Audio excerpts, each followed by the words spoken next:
Good evening, everyone. Welcome to the Sankalp Learning Solutions. My name is Vignesh.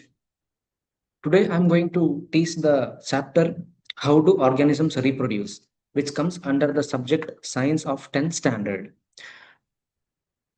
From last two classes, we are studying the same chapter How do Organisms Reproduce. Today is the session 3, the last session for the chapter How do Organisms Reproduce. From the last two previous classes, we studied about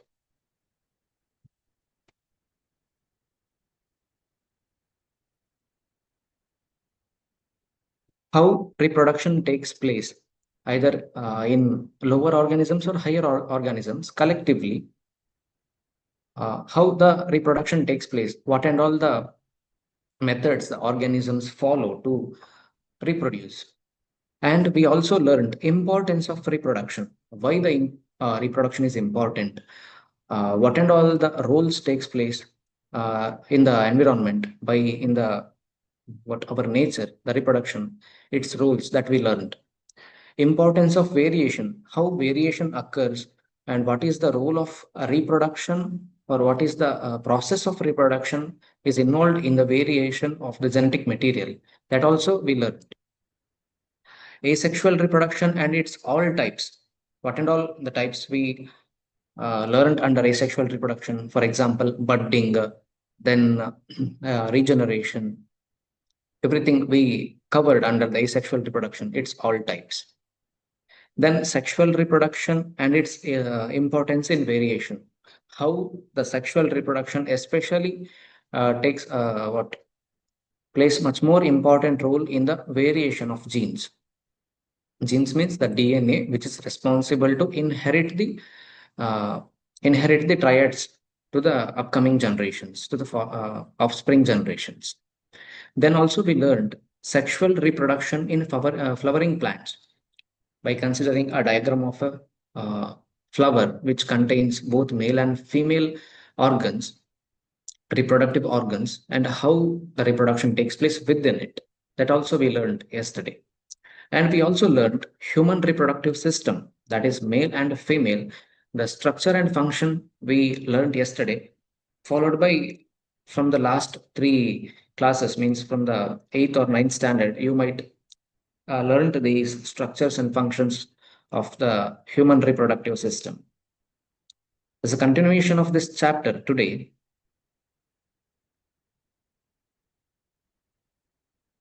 what happens when the egg is not fertilized? ಏನರ್ಥ ಆಯ್ತು?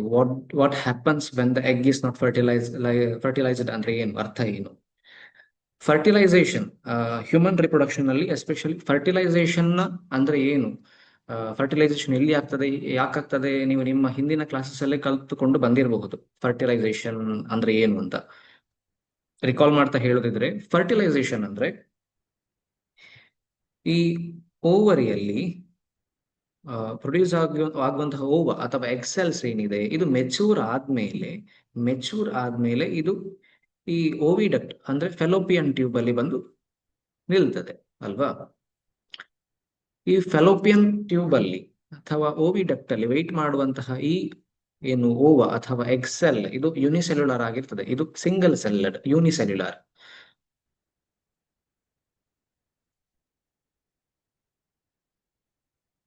ಇದು single celled ಆಗಿರ್ತದೆ.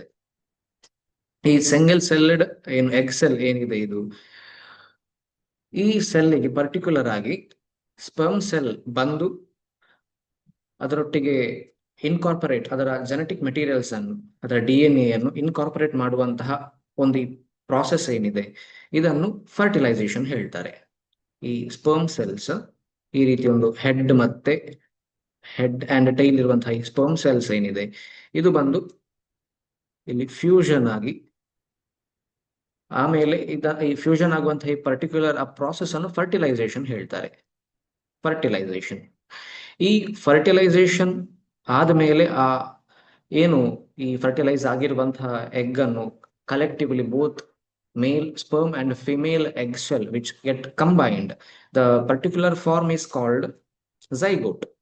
Zygote is also a unicellular form which is fertilized egg.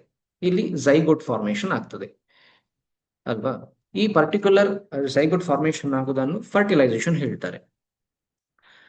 ಇಲ್ಲಿ ಈ slide ಅಲ್ಲಿ ನೀವು ನೋಡ್ತಿರುವ ಹಾಗೆ ಏನ್ ಕೇಳಿದ್ದಾರೆ, what happens when the egg is not fertilised.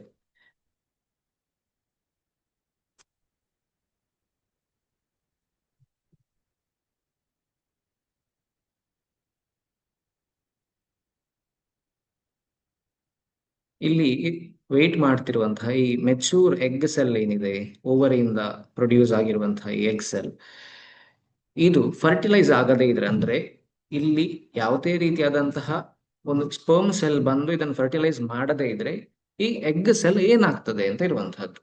ಏನಾಗ್ತದೆ ಹೇಳಿದ್ರೆ, the egg cell egg cell waits for 12 to 14 hours to get fertilized in the fallopian tube. ಇದು ಈ ಪರ್ಟಿಕ್ಯುಲರ್ ಆಗಿ ಇಲ್ಲಿ ಈ ಡಯಾಗ್ರಾಮ್ ಅಲ್ಲಿ ನಾವು ನೋಡೋದಿದ್ರೆ, ಇಲ್ಲಿ ವೆಯ್ಟ್ ಮಾಡ್ತಿರುವಂತಹ ಏನು ಎಗ್ ಸೆಲ್ ಇದೆ, ಇದು 12 to 24 ಅವರ್ಸ್ ವೆಯ್ಟ್ ಮಾಡ್ತದೆ ಟು ಗೆಟ್ ಫರ್ಟಿಲೈಸ್ಡ್. ಈ 12 to 24 ಅವರ್ ಟೈಮ್ ಅಲ್ಲಿ ಯಾವ್ದಾದ್ರು ಒಂದು ಮೆಚೂರ್ ಸ್ಪರ್ಮ್ ಸೆಲ್ ಬಂದು ಯಾವಾಗ ಇಲ್ಲಿ ಫರ್ಟಿಲೈಸೇಷನ್ ಆಗ್ತದೋ ಆ ಒಂದು ಪರ್ಟಿಕ್ಯುಲರ್ ಪ್ರಾಸೆಸ್ಗೆ ಬೇಕಾಗಿ ಈ egg cell 12 to 24 hours wait ಮಾಡ್ತದೆ. Ovary releases 1 egg every month.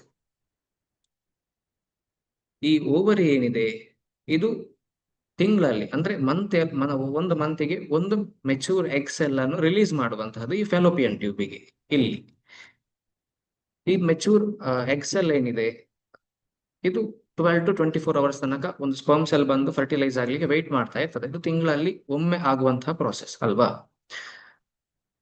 The uterus along with that ಎಂತ ಆಗ್ತದೆ ಹೇಳಿದ್ರೆ, the uterus prepares itself to get fertilised egg every month by forming a thick and spongy in its inner walls.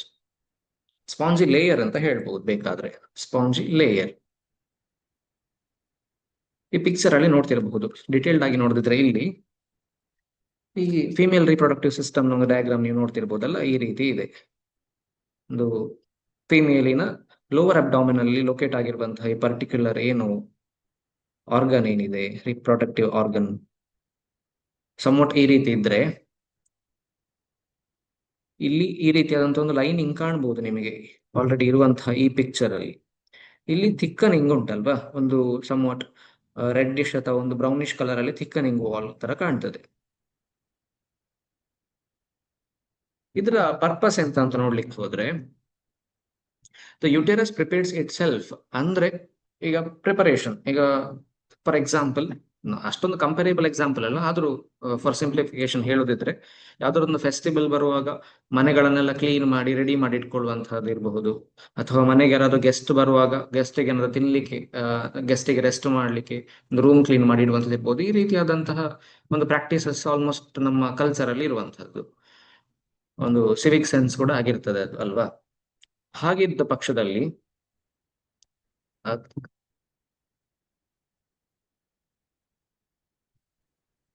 ಈ egg cell ಏನಿದೆ, ಈ egg cell fertilise ಆಗಿ, sperm cell ಅಂತ fertilise ಆಗಿ zygote ಆದ್ಮೇಲೆ ಇದು ಟ್ರಾವೆಲ್ ಮಾಡಿಕೊಂಡು, ಈ ಫೆಲೋಪಿಯನ್ ಟ್ಯೂಬ್ ಇಂದ ಟ್ರಾವೆಲ್ ಮಾಡಿಕೊಂಡು ಯೂಟೆರಸ್ಗೆ ಬರ್ತದೆ. ಇದು ಆಲ್ಮೋಸ್ಟ್ ಒಂದು 5 to 6 ಡೇಸ್ ಟೈಮ್ ತಗೊಳ್ತದೆ. ಈ 5 to 6 ಡೇಸ್ ಟೈಮ್ ತಗೊಂಡು ಇದು ಬರುವ ಟೈಮಲ್ಲಿ ಇದರಲ್ಲಿರುವಂತಹ ಇದು ಸಿಂಗಲ್ ಸೆಲ್ಡ್ ಆಗಿರ್ತದೆ ಅಲ್ಲ, ಈ ಸಿಂಗಲ್ ಸೆಲ್ಡ್ ಆಗಿರುವಂತಹ ಈ ಪರ್ಟಿಕ್ಯುಲರ್ ಝೈಗೋಟ್ ಏನಿದೆ, ಇದು ಮಲ್ಟಿಪ್ಲಿಕೇಶನ್ ಆಗ್ತಾ ಆಗ್ತಾ ಅದರಲ್ಲಿರುವಂತಹ ಸೆಲ್ಗಳು ಮಲ್ಟಿಪ್ಲೈ ಆಗ್ತಾ ಆಗ್ತಾ ಆಗ್ತಾ ಸೆಲ್ ಪ್ರಾಲಿಫರೇಷನ್ ಹೇಳ್ತಾರೆ. ಪ್ರಾಲಿಫರೇಷನ್ ಮೀನ್ಸ್ ಸೆಲ್ ಗೆಟ್ ಡಿಪ್ಲಿಕೇಶನ್, ಅಂದ್ರೆ ಒಂದು ಸೆಲ್ ಇದ್ದದ್ದು 2 ಸೆಲ್ ಆಗುವಂಥದ್ದು, ಆ 2 ಸೆಲ್ಗಳು ಮತ್ತೆ ಡಬಲಿಂಗ್ ಆಗಿ ಮತ್ತೆ ಎರಡೆರಡು ಎಕ್ಸ್ಟ್ರಾ ಸೆಲ್ ಆಗಿ ಟೋಟಲ್ 4 ಸೆಲ್. ಇದೇ ರೀತಿ ಜಾಮೆಟ್ರಿಕ್ ಪ್ರೋಗ್ರೆಷನ್ ಅಲ್ಲಿ ಈ ಸೆಲ್ ಡಿವಿಷನ್ ಆಗ್ತಾ ಹೋಗುವಂತಹದ್ದು. ಸೊ ಈ 5 to 6 ಡೇಸ್ ಅಲ್ಲಿ ಇದೊಂದು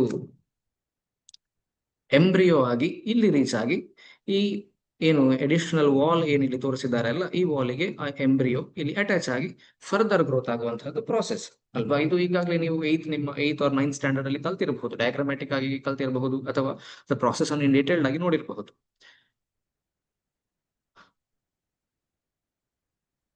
ಒಂದು ವೇಳೆ ನಾವಿಲ್ಲಿ ಇವತ್ತು ನೋಡ್ತಿರುವ ಹಾಗೆ ಈ ಚಾಪ್ಟರ್ ಅಲ್ಲಿ ಈ ಪರ್ಟಿಕ್ಯುಲರ್ ಟಾಪಿಕ್ ಅಲ್ಲಿ ಏನ್ ಕೇಳ್ತಾ ಇದೆ ಹೇಳಿದ್ರೆ, ಸಪೋಸ್ ಫರ್ಟಿಲೈಸೇಷನ್ ಆಗದಿದ್ರೆ ಈ ಬಾಲ್ ಏನಾಗ್ತದೆ ಅಂತ ಅಲ್ವಾ. It is for nourishing the fertilised egg called embryo. ನಾನು ಇಲ್ಲಿ ಏನ್ ತೋರಿಸಿದೆ, ಈ ಪರ್ಟಿಕ್ಯುಲರ್ ಎಂಬ್ರಿಯೋ ಏನಿದೆ ಇದು ಇಲ್ಲಿ ಬಂದು ಅಟ್ಯಾಚ್ ಆಗಿ ನಿಂತಿದೆ ಹೇಳಿದೆ. ಸೊ ಈ ಎಂಬ್ರಿಯೋ ಇಲ್ಲಿ ಬಂದು ಅಟ್ಯಾಚ್ ಆಗಿ ನಿಲ್ಬೇಕಿದ್ರೆ ಅದಕ್ಕೆ ಒಂದು ಅಟ್ಯಾಚ್ ಆಗಿ ನಿಲ್ಲಿಕ್ಕೆ ಒಂದು ಅಡೆಸಿವ್ ಸರ್ಫೇಸ್ ಬೇಕು.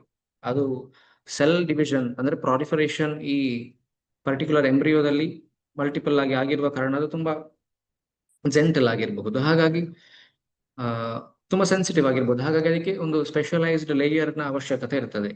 ನರಿಶ್ಮೆಂಟ್ ಇರಬಹುದು, ಅದಕ್ಕೆ ಬೇರೆ ಬೇರೆ ರಿಕ್ವೈರ್ಮೆಂಟ್ಸ್ ಇರಬಹುದು. ಸೊ ಹಾಗಾಗಿ ಈ ಒಂದು ಲೇಯರ್ಗಳು ಫಾರ್ಮೇಶನ್ ಆಗುವಂತಹದ್ದು. ಸೊ ಒಂದು ವೇಳೆ ಇಲ್ಲಿ ಯಾವುದೇ ರೀತಿಯಾದಂತಹ ಸ್ಪರ್ಮ್ ಸೆಲ್ ಬಾರದೆ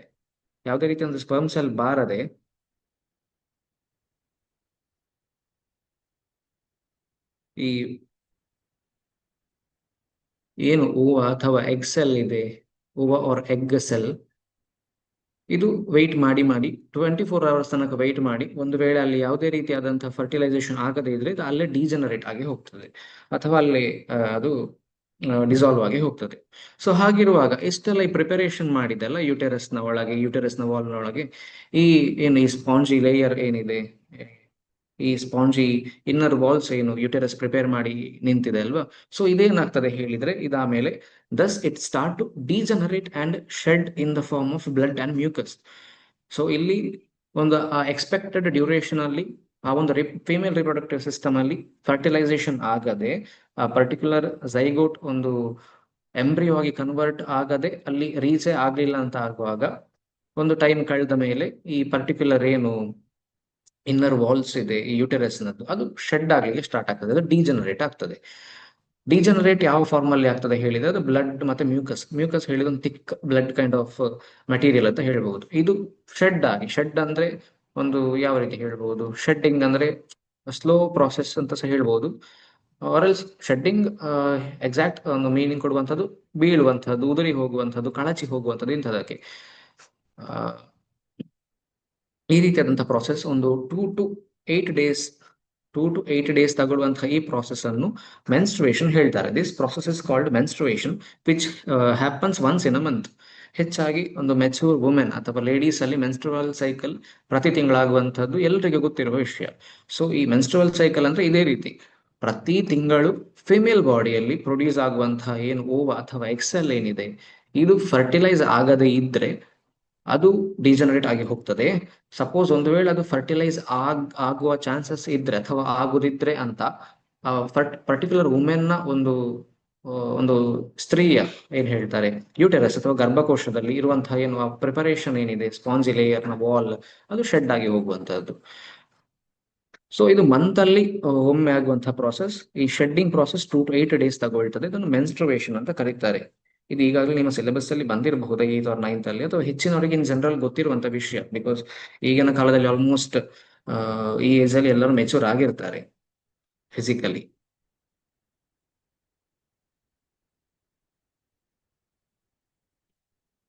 so it's about what happens when the egg is not fertilised ಅಂತ ಹೇಳೋದಕ್ಕೆ ನಾವು ಈಗಾಗಲೇ ತಿಳ್ಕೊಂಡೇವು ಯಾವ ರೀತಿ ಫರ್ಟಿಲೈಸ್ ಆಗದೇ ಇರ್ತದೆ, ಮತ್ತೆ ಫರ್ಟಿಲೈಸ್ ಆಗದೇ ಇದ್ರೆ ಅದು ಡಿಜನರೇಟ್ ಆಗ್ತದೆ, ಮತ್ತೆ ಅದರಲ್ಲಿದ್ದಂತಹ ಯುಟೆರಸ್ ಅಲ್ಲಿ ಫಾರ್ಮೇಶನ್ ಆದಂತಹ ಇಂಟ್ರಾಯುಟರೈನ್ ವಾಲ್ ಏನಿದೆ ಸ್ಪಾಂಜಿ ಇನ್ನರ್ ಲೇಯರ್ ಅದು ಡಿಜನರೇಟ್ ಆಗಿ ಹೋಗುವಂಥದ್ದು. ಇಷ್ಟೇ ಇದರ ವಿಷಯ.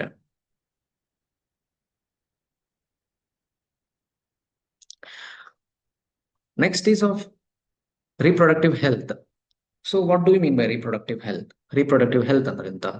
ಫಸ್ಟ್ ಆಫ್ ಆಲ್ ನೀವು ಕೇಳಿರ್ಬಹುದು ಬೇರೆ ಬೇರೆ ಟಾಪಿಕ್ಸ್ ಅಥವಾ ಬೇರೆ ಬೇರೆ ಕಾನ್ಸೆಪ್ಟ್ಸ್ ಹೇಗೆ ಮಾತಾಡೋದನ್ನು ಕೇಳಿರ್ಬಹುದು, ಅಥವಾ ಎಲ್ಲಾದ್ರೂ ಆರ್ಟಿಕಲ್ಸ್ ಏನಾದ್ರು ನೋಡಿರ್ಬಹುದು. ಹಾರ್ಟ್ ಹೆಲ್ತ್ ಮೈಂಟೈನ್ ಮಾಡೋದು ಅಂತ ಕೇಳಿರ್ಬಹುದು, ಮೆಂಟಲ್ ಹೆಲ್ತ್ ಮೈಂಟೈನ್ ಮಾಡೋದು ಕೇಳಿರ್ಬಹುದು, ಅಥವಾ ಬೇರೆ ಬೇರೆ ಹೆಲ್ತ್ ಮೈಂಟೈನ್ ಅಂತ ಕೇಳಿರ್ಬಹುದು. ಅದೇ ರೀತಿ ರಿಪ್ರೊಡಕ್ಟಿವ್ ಹೆಲ್ತ್ ಅಂದ್ರೆ ಎಂತ ಅಂತ ನೋಡುವ.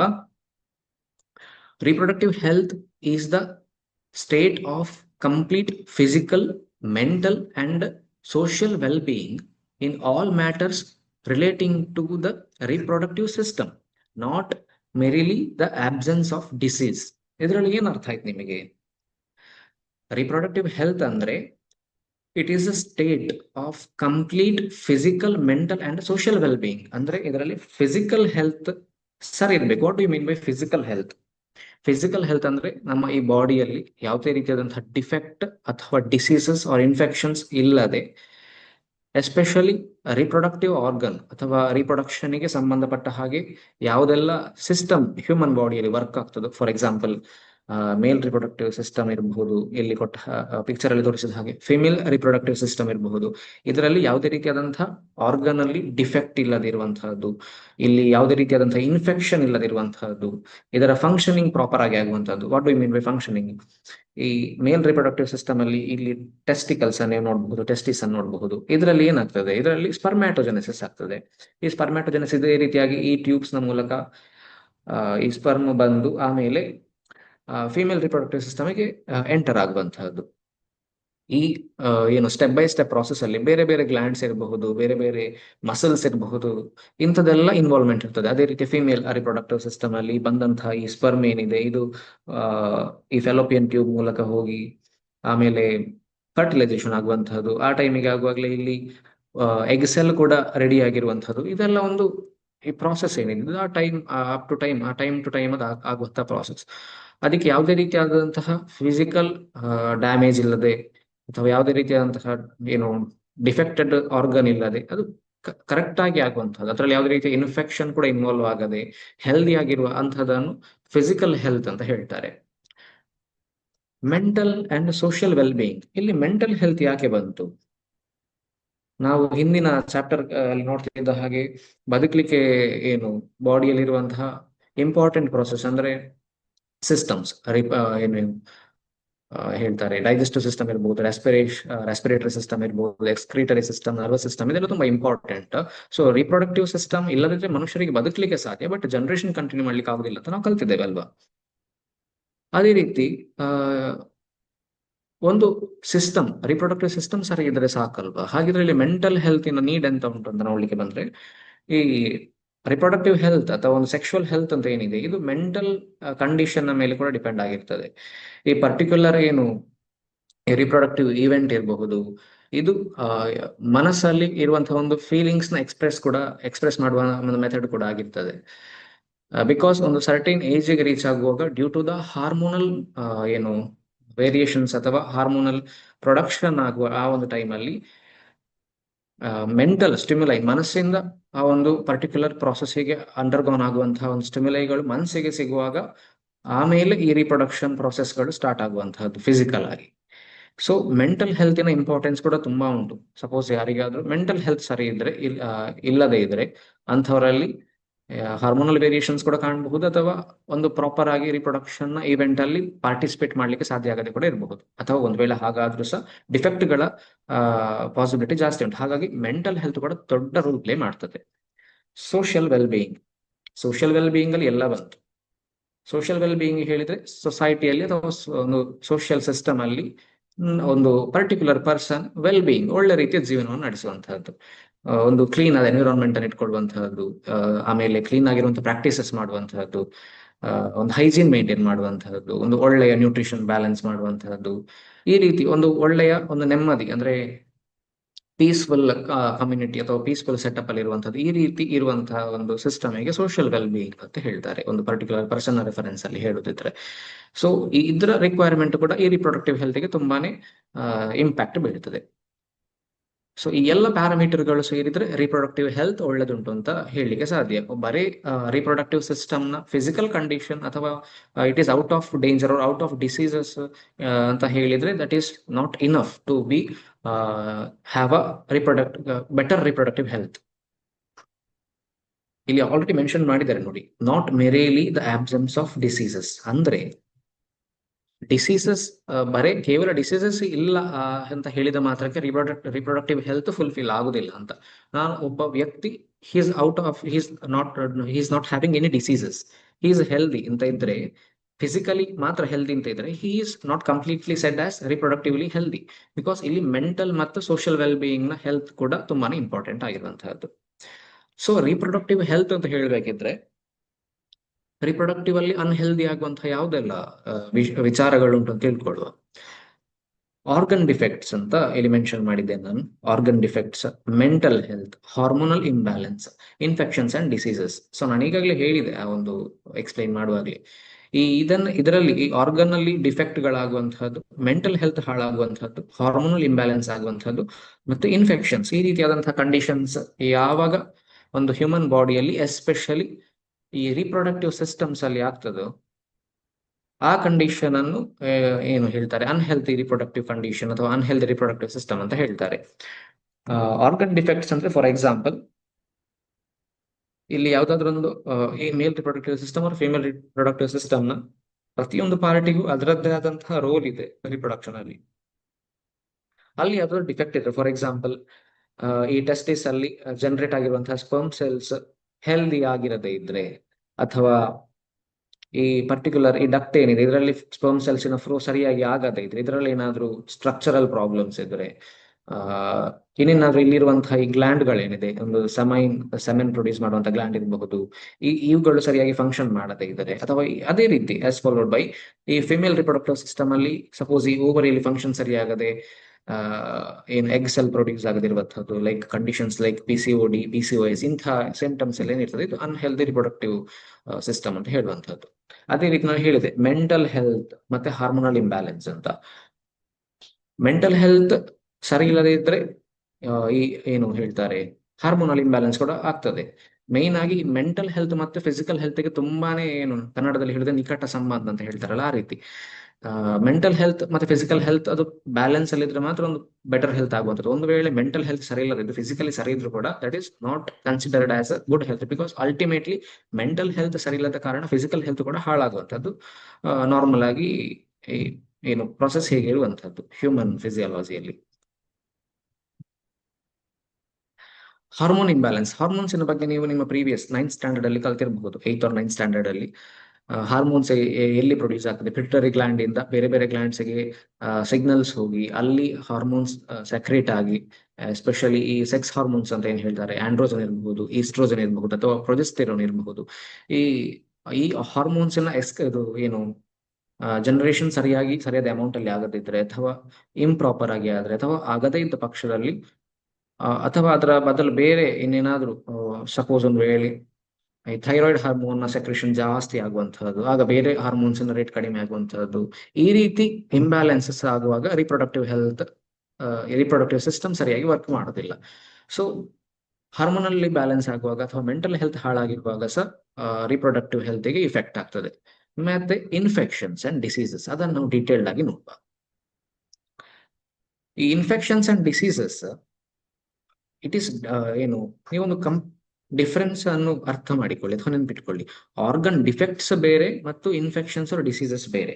ಸಪೋಸ್ ಒಂದು ವೇಳೆ ಈ ಫಿಮೇಲ್ ರಿಪ್ರೊಡಕ್ಟಿವ್ ಸಿಸ್ಟಮ್ ಅಲ್ಲಿ ಈ ಓವರಿ ವೀಕ್ ಇದ್ದು, ಅಥವಾ ಓವರಿಯಲ್ಲಿ ಯಾವುದೇ ರೀತಿಯಾದಂತಹ ಪ್ರೊಡಕ್ಷನ್ ಆಗ್ತಿಲ್ಲ, ಇದರಲ್ಲಿ ಫಿಸಿಕಲ್ ಡಿಫೆಕ್ಟ್ಸ್ ಇದೆ ಅಂತ ಆದ್ರೆ ಅದು ಇನ್ಫೆಕ್ಷನ್ ಆರ್ ಡಿಸೀಸ್ ಅಂತ ಕನ್ಸಿಡರ್ ಆಗೋದಿಲ್ಲ, ದಟ್ ಈಸ್ ಅ ಡಿಫೆಕ್ಟ್. ಅಥವಾ ಇಲ್ಲಿ ಯಾವುದೇ ಆದ್ರೂ ಒಂದು ಯೂಟೆರಸ್ ಮೇಲೆ ಕರೆಕ್ಟ್ ಆಗಿ ಈ ಏನು ಸ್ಪಾಂಜಿ ಬಾಲ್ ಫಾರ್ಮೇಶನ್ ಆಗದಿರುವಂತಹದ್ದು, ಇಂತಹದ್ದೆಲ್ಲ ಕಂಡೀಷನ್ಸ್ ಅದು ಕೈಂಡ್ ಆಫ್ ಡಿಸೀಸ್, ರೋಗಗಳು ಅಂತ ಹೇಳ್ತಾರೆ, ಬಟ್ ಅದೊಂದು ಡಿಫೆಕ್ಟ್ ಕೂಡ ಆಗಿರ್ತದೆ ಅಲ್ವಾ. ಫಿಸಿಕಲ್ ಅಬ್ನಾರ್ಮಾಲಿಟಿ ಅಂತ ಹೇಳ್ತಾರೆ ಅದನ್ನು. ಫಿಸಿಕಲ್ ಅಬ್ನಾರ್ಮಾಲಿಟಿ ಎಕ್ಸ್ಟರ್ನಲಿ ಮಾತ್ರ ನಾವು ನೋಡ್ತಾರೆ, ಇಂಟರ್ನಲಿ ಕೂಡ ಕೆಲವೊಂದು ಕಂಡೀಷನ್ಸ್ ಅಲ್ಲಿ ಇರ್ತದೆ.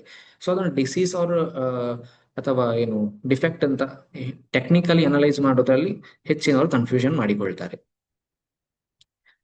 ಸ್ಪೆಸಿಫಿಕ್ ಆಗಿ ನಾವೀಗ ಇನ್ಫೆಕ್ಷನ್ಸ್ ಮತ್ತು ಡಿಸೀಸಸ್ ಯಾವ್ದಂತ ನೋಡುವ.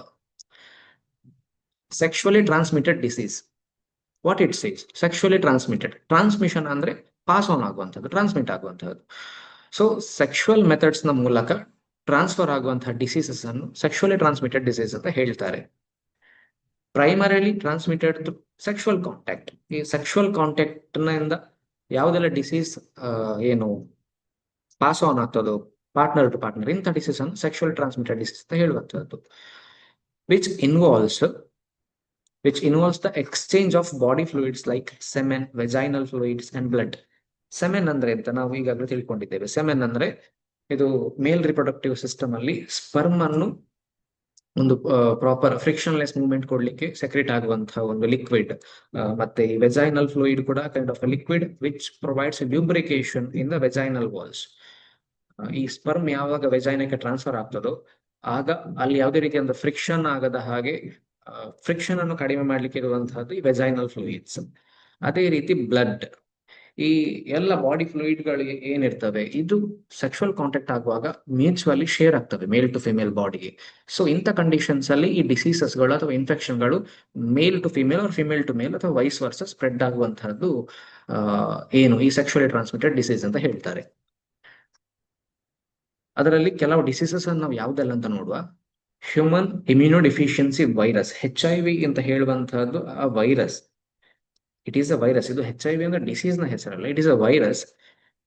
ಈ HIV ವೈರಸ್ ಇಂದಾಗಿ ಆಗುವಂತಹ disease acquired immuno deficiency syndrome, AIDS, AIDS, ಇದನ್ನು ಏಡ್ಸ್ ಅಂತ ಹೇಳ್ತಾರೆ. ಈ ಪರ್ಟಿಕ್ಯುಲರ್ HIV ಹೇಳುವಂತ ವೈರಸ್ ಏನಿದೆ ಇದು ಹೆಸರೇ ಹೇಳುವಾಗ ಇಮ್ಯುನೋ ಡಿಫಿಷಿಯನ್ಸಿ ಅಂದ್ರೆ ಒಂದು ಹ್ಯೂಮನ್ ಬಾಡಿಯಲ್ಲಿ HIV ವೈರಸ್ ಯಾವಾಗ ಇನ್ಫೆಕ್ಟ್ ಆಗ್ತದೋ ಆಗ ಇಮ್ಯೂನ್ ಸಿಸ್ಟಮ್ ಇಂಪಾರ್ಟೆನ್ಸ್ ನಿಮಗೆ ಗೊತ್ತಿರಬಹುದು. ಈ ಇಮ್ಯುನಿಟಿ ಬಗ್ಗೆ ಆಲ್ಮೋಸ್ಟ್ ಈ 2020 ಕೊರೋನಾದ ಆ ಒಂದು ಸಂದರ್ಭಗಳಲ್ಲಿ ನೀವು ಕೇಳಿರ್ಬೋದು ಇಮ್ಯುನಿಟಿ ಯಾಕೆ ಇಂಪಾರ್ಟೆಂಟ್ ಆಗಿ ಬಾಡಿಯಲ್ಲಿ ಇರಬೇಕು. ಆ ಬಗ್ಗೆ ಹೆಚ್ಚಿನವರಿಗೆ ಗೊತ್ತಿರ್ತದೆ. ಈಗಾಗಲೇ ಇಮ್ಯುನಿಟಿ ಬಾಡಿಯಲ್ಲಿ ಕಡಿಮೆ ಹೋಗ್ತಿದ್ದ ಹಾಗೆ ಬೇರೆ ಬೇರೆ ಡಿಸೀಸಸ್ ಬರುವ ಚಾನ್ಸಸ್ ಜಾಸ್ತಿ. ಇಮ್ಯುನಿಟಿ ಇದ್ದಾಗ ಸಪೋಸ್ ನಮ್ಮ ಬಾಡಿಗೆ ಒಂದು ಡಿಸೀಸ್ ಹತ್ರ ಬರ್ತಾ ಅಂತ ಹೇಳುವಾಗ ಇಮ್ಯೂನ್ ಸಿಸ್ಟಮ್ ಅದನ್ನು ತಡೆದು ನಿಲ್ಲಿಸ್ತದೆ. It will prevent the entry of some diseases or act of the disease within the body. So for example ನಮ್ಮ ಒಂದು ಸೊಸೈಟಿಯಲ್ಲಿ ಪೊಲೀಸ್ ಎಲ್ಲ ಪ್ರಾಪರ್ ಆಗಿ ಇದ್ದಾರೆ ಹೇಳಿದ್ರೆ ಅಂತ ಒಂದು ಸಮಾಜದಲ್ಲಿ ಕಳ್ಳತನ ಅಂತದಂತ ಕಡಿಮೆ ಇರ್ತದೆ ಅಲ್ವಾ, ಕಂಟ್ರೋಲ್ ಅಲ್ಲಿ ಇರ್ತದೆ. ಅದೇ ರೀತಿ ಪೊಲೀಸ್ ಫೋರ್ಸಸ್ ಅಥವಾ ಇನ್ಯಾವುದೇ ಆರ್ಮ್ಡ್ ಫೋರ್ಸ್ಗಳು ಇಲ್ಲ, ತುಂಬಾ ಫ್ರೀ ಉಂಟು ಹೇಳಿದ್ರೆ ಇಂಥ ಆಂಟಿ ಸೋಷಿಯಲ್ ಆಕ್ಟಿವಿಟಿಗಳು ಜಾಸ್ತಿ ಆಗುವಂತಹದ್ದು. ಅದೇ ರೀತಿ ನಮ್ಮ ಬಾಡಿಯ ಒಳಗೆ ಸಹ ಅದೇ ರೀತಿ ಈ ಪರ್ಟಿಕ್ಯುಲರ್ ವೈರಸ್ ನಮ್ಮ ಬಾಡಿಗೆ ಬಂದಾಗ ಇಮ್ಯುನಿಟಿ ಹಾಳಾಗಿ ಕಂಪ್ಲೀಟ್ ಆಗಿ HIV AIDS ಹೇಳುವಂತದ್ದು ಒಂದು ಡಿಸೀಸ್ ಅಂತ ಹೇಳಿದ್ರು ಸಹ ಅಥವಾ ಒಂದು ಇನ್ಫೆಕ್ಷನ್ ಹೇಳಿದ್ರು ಸಹ ಇದು ಬೇರೆ ಬೇರೆ ಎಲ್ಲ ಮಲ್ಟಿಪಲ್ ಡಿಸೀಸ್ ಅನ್ನು ತನ್ನಿಗೆ ತಾನು ಹೇಳ್ಕೊಳ್ತದೆ because of the loss of immunity. So ultimately HIV ಬಂದ್ರೆ ಅದಕ್ಕೆ ಟ್ರೀಟ್ಮೆಂಟ್ ಇಲ್ಲ, ಇನ್ನು ಕೂಡ ಪ್ರಾಪರ್ ಆದ ಮೆಡಿಸಿನ್ ಇನ್ನೂ ಕೂಡ ಇಲ್ಲ HIVಗೆ. ಸೊ ಇದು ಸೆಕ್ಷುವಲಿ ಟ್ರಾನ್ಸ್ಮಿಟ್ ಆಗುವಂತಹದ್ದು. ಅಥವಾ ನೀವು ಬ್ಯೂಟಿ ಪಾರ್ಲರ್ಗೆ ಹೋಗುವಂಥದ್ದು ಇರಬಹುದು ಅಥವಾ ಸಲೂನ್ಸ್ಗೆ, ಅಲ್ಲಿ ಸರ್ಜಿಕಲಿ ಕೆಲವು ಅಥವಾ ಟ್ಯಾಟೂ ಶಾಪಿಗೆಲ್ಲ ಹೋಗಿ ಟ್ಯಾಟೂ ಹಾಕಿಸ್ತೀರಲ್ಲ, ಸಪೋಸ್ ಒಂದು ವೇಳೆ ಅವರು ಒಬ್ಬರಿಗೆ ಯೂಸ್ ಮಾಡಿದಂತಹ ನೀಡಲ್ ಇರಬಹುದು ಅಥವಾ ಬ್ಲೇಡ್ ಇರಬಹುದು, ಅದನ್ನು ಒಬ್ಬರಿಗೆ ಯೂಸ್ ಮಾಡಿ ಬೈ ಚಾನ್ಸ್ ಅವರು HIV ಇನ್ಫೆಕ್ಟೆಡ್ ಆಗಿದ್ದು HIV ಇನ್ಫೆಕ್ಟೆಡ್ ಆಗಿರುವಂತಹವರಿಗೆ ತಾಗಿದಂತಹ ಬ್ಲೇಡ್ ಅಥವಾ ಇನ್ನೇನಾದ್ರೂ ಸರ್ಜಿಕಲ್ ಐಟಮ್ಸ್ ಇರ್ತದೆ ಅದು ಇನ್ನೊಬ್ಬ ಹೆಲ್ದಿ ಪರ್ಸನ್ಗೆ ಸಹ ಯೂಸ್ ಮಾಡಿದ್ರೆ HIV ಈ ಬ್ಲಡ್ಡಿನ ಮುಖಾಂತರ ಪಾಸ್ ಆಗುವಂತಹದ್ದು ಸಹ ಪಾಸಿಬಿಲಿಟಿ ಇರ್ತದೆ. ಹಾಗಾಗಿ ತುಂಬಾ ಕೇರ್ಫುಲ್ ಆಗಿರಬೇಕು. ಆಮೇಲೆ ಇರುವಂತದ್ದು gonorrhoea. It is a bacterium that can infect the reproductive organs. ಆಮೇಲೆ ಇರುವಂತದ್ದೆಲ್ಲ ಗೊನೇರಿಯಾ ಇರಬಹುದು, ಸಿಫಿಲಿಸ್ ಇರಬಹುದು. Bacterial vaginosis is a common vaginal imbalance caused by the overgrowth of certain bacteria. ಅಂದ್ರೆ ವೆಜೈನಾದ ಒಂದು ಎನ್ವಿರಾನ್ಮೆಂಟ್ ಅಲ್ಲಿ ಬ್ಯಾಕ್ಟೀರಿಯಾದ ಓವರ್ ಗ್ರೋತ್ ಆಗುವಂತಹದ್ದು. ಹೆಪಟೈಟಿಸ್ ಬಿ, ಈ ಎಲ್ಲ ಡಿಸೀಸಸ್ಗಳು ಸೆಕ್ಷುವಲಿ ಟ್ರಾನ್ಸ್ಮಿಟೆಡ್ ಡಿಸೀಸ್ ಅಂದ್ರೆ ಸೆಕ್ಷುವಲ್ ಕಾಂಟ್ಯಾಕ್ಟ್ ಇಂದ ಟ್ರಾನ್ಸ್ಮಿಟ್ ಆಗುವಂತಹದ್ದು. ಇಲ್ಲಿ ನಾವು ಅಬ್ಸರ್ವ್ ಮಾಡುವ ಹಾಗೆ ಬೋತ್ ಮೇಲ್ ಅಂಡ್ ಫಿಮೇಲ್, ಈಗ ಸಪೋಸ್ ಒಂದು HIV ಅಂತಾದ್ರೆ ಮೇಲಿಗೆ HIV ಪಾಸಿಟಿವ್ ಇದ್ರೆ ಆಬ್ವಿಯಸ್ಲಿ ಥ್ರೂ ಸೆಕ್ಷುವಲ್ ಕಾಂಟ್ಯಾಕ್ಟ್ ಫಿಮೇಲಿಗೆ ಸಹ ಆಮೇಲೆ HIV ಪಾಸಿಟಿವ್ ಆಗುವಂತಹದ್ದಲ್ವಾ, due to the sharing of body fluids like semen or vaginal fluids. ಈ ರೀತಿ ಇದು ಕೆಲವು ಕಂಡೀಷನ್ ಅಲ್ಲಿ ನಾವು ನೋಡ್ಬೇಕಿದ್ರೆ ಈ ಫಿಮೇಲ್ ನ ಬಾಡಿ ಅಲ್ಲಿ ಇರುವಂತಹ ರಿಪ್ರೊಡಕ್ಟಿವ್ ಸಿಸ್ಟಮ್ ಏನಿದೆ ಅದು ಮೇಲ್ ರಿಪ್ರೊಡಕ್ಟಿವ್ ಸಿಸ್ಟಮ್ ಕಂಪೇರ್ ಮಾಡಿದ್ರೆ ಮಚ್ ಕಾಂಪ್ಲೆಕ್ಸ್ ಅಲ್ವಾ. ಅದರಲ್ಲಿ ಆಗುವಂತಹ ಪ್ರಾಸೆಸ್ಗಳು ಜಾಸ್ತಿ ಆಸ್ ಕಂಪೇರ್ ಟು ಮೇಲಿನ ಕಾಂಟ್ರಿಬ್ಯೂಷನ್ಸ್ ನಿಮ್ಗೆ ಗೊತ್ತಿರಬಹುದು as a general knowledge reproduction ಅಲ್ಲಿ ಎಷ್ಟಿರ್ತದೆ ಅಂತ. ಸೊ ಇಲ್ಲಿ ಫಿಮೇಲಿನ ರಿಪ್ರೊಡಕ್ಟಿವ್ ಸಿಸ್ಟಮ್ ಕಾಂಪ್ಲಿಕೇಟ್ ಆಗಿರುವ ಕಾರಣ ಈ ಯಾವುದಾದ್ರೂ ಒಂದು ಡಿಸೀಸ್ ಫಿಮೇಲಿಗೆ ಇನ್ಫೆಕ್ಟ್ ಆದ್ರೆ ಮೇಲಿಗಿಂತ ಜಾಸ್ತಿ ಸಫರಿಂಗ್ ಫಿಮೇಲಿಗೆ ಆಗುವಂತಹದ್ದು. So females should be very careful.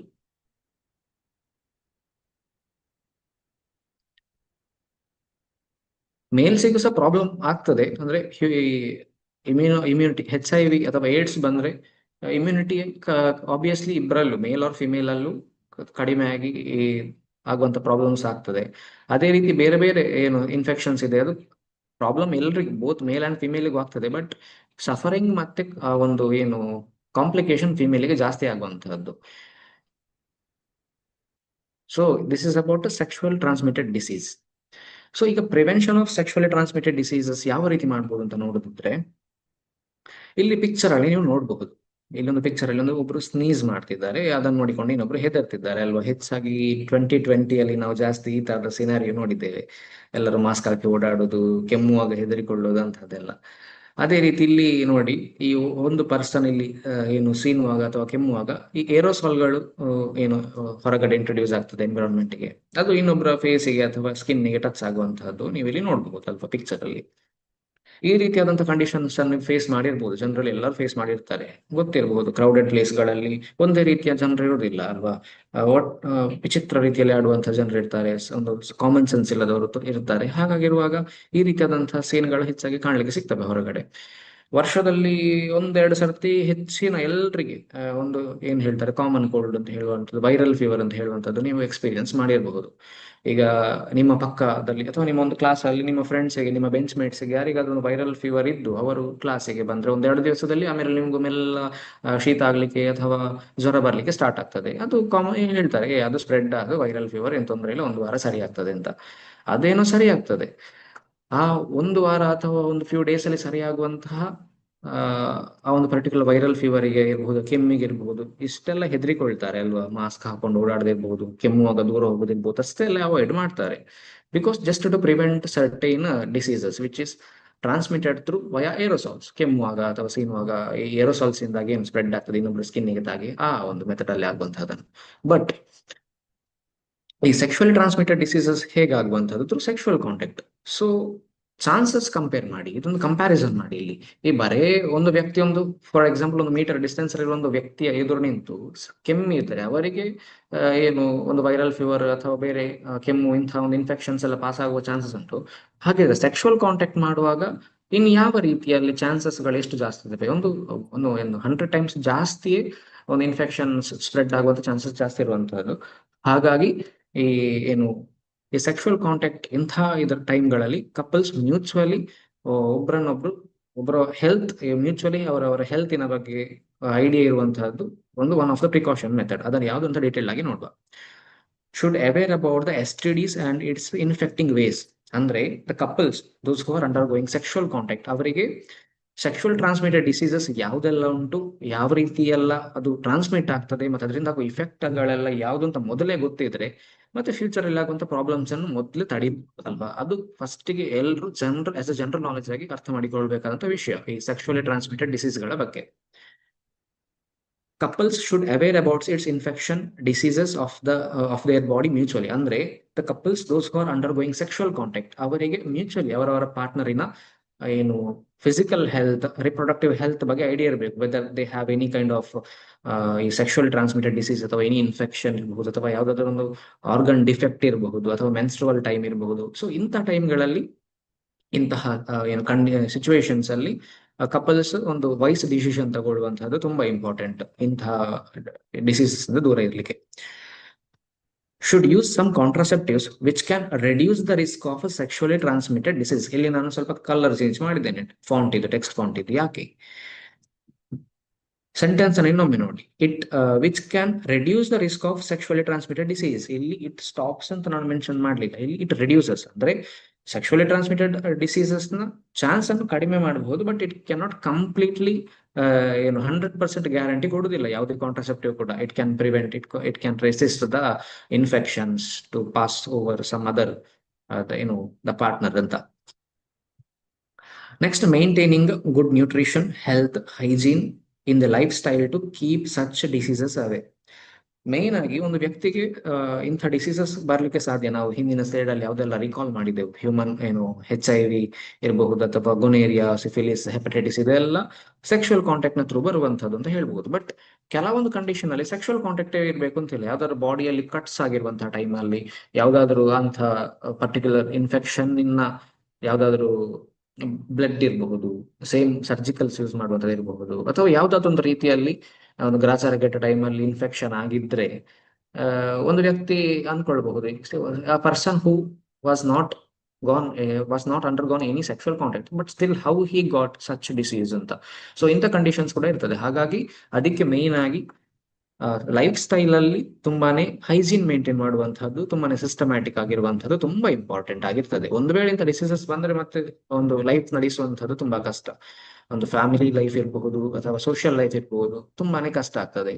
ಇದು ಬರೀ ಫಿಸಿಕಲ್ ಸಫರಿಂಗ್ ಮಾತ್ರ ಅಲ್ಲದೆ ಸೊಸೈಟಿಯಿಂದ ಆಗುವಂತಹ ಅಲಿಗೇಷನ್ಸ್ ಅನ್ನು, ಸಪರೇಷನ್ಸ್ ಅನ್ನು ಕೂಡ ಫೇಸ್ ಮಾಡಿ ಮೆಂಟಲ್ ಹೆಲ್ತ್ ಕೂಡ ಹಾಳಾಗುವಂಥದ್ದು. Ultimately it is a blunder of life. ಹಾಗಾಗಿ ನಾವು ತುಂಬಾನೇ ಜಾಗ್ರತೆ ಇರಬೇಕು ನಮ್ಮ ಲೈಫ್ ಸ್ಟೈಲ್ ಅಲ್ಲಿ. ಈ ಏನು ಈ STD ಅಂದ್ರೆ ಸೆಕ್ಚುಲಿ ಟ್ರಾನ್ಸ್ಮಿಟೆಡ್ ಡಿಸೀಸಸ್ ಅಲ್ಲಿ ಪ್ರಿವೆನ್ಷನ್ ಅಲ್ಲಿ ಏನು reduce the risk of sexually transmitted diseases ಅಂತ ಏನು ಕಾಂಟ್ರಸೆಪ್ಟಿವ್ಸ್ ಬಗ್ಗೆ ಇಲ್ಲಿ ಹೇಳಿದೆ ಅದನ್ನ ಡೀಟೇಲ್ ಆಗಿ ನೋಡಿದ್ರೆ, ಕಾಂಟ್ರಸೆಪ್ಟಿವ್ಸ್ ಇನ್ನ ಮೇಜರ್ ಏನು ಪರ್ಪಸ್ ಏನಿದೆ, why it is meant for ಅಂತ ಕೇಳಿದ್ರೆ, that is to avoid unwanted pregnancy. Unwanted ಪ್ರೆಗ್ನೆನ್ಸಿಯನ್ನು ಅವಾಯ್ಡ್ ಮಾಡ್ಲಿಕ್ಕೆ ಬೇಕಾಗಿ ಈ ಏನು ಕಾಂಟ್ರಸೆಪ್ಟಿವ್ಸ್ ಮೈನ್ ಆಗಿ ಇನ್ವೆಂಟ್ ಆದಂತ. ನೀವು ಈಗಾಗಲೇ ನಿಮ್ಮ ಪ್ರೀವಿಯಸ್ ಕ್ಲಾಸಸ್ ಅಲ್ಲಿ ಕಲ್ತಿರಬಹುದು ಈ ಕಾಂಟ್ರಸೆಪ್ಟಿವ್ಸ್ ಬಗ್ಗೆ.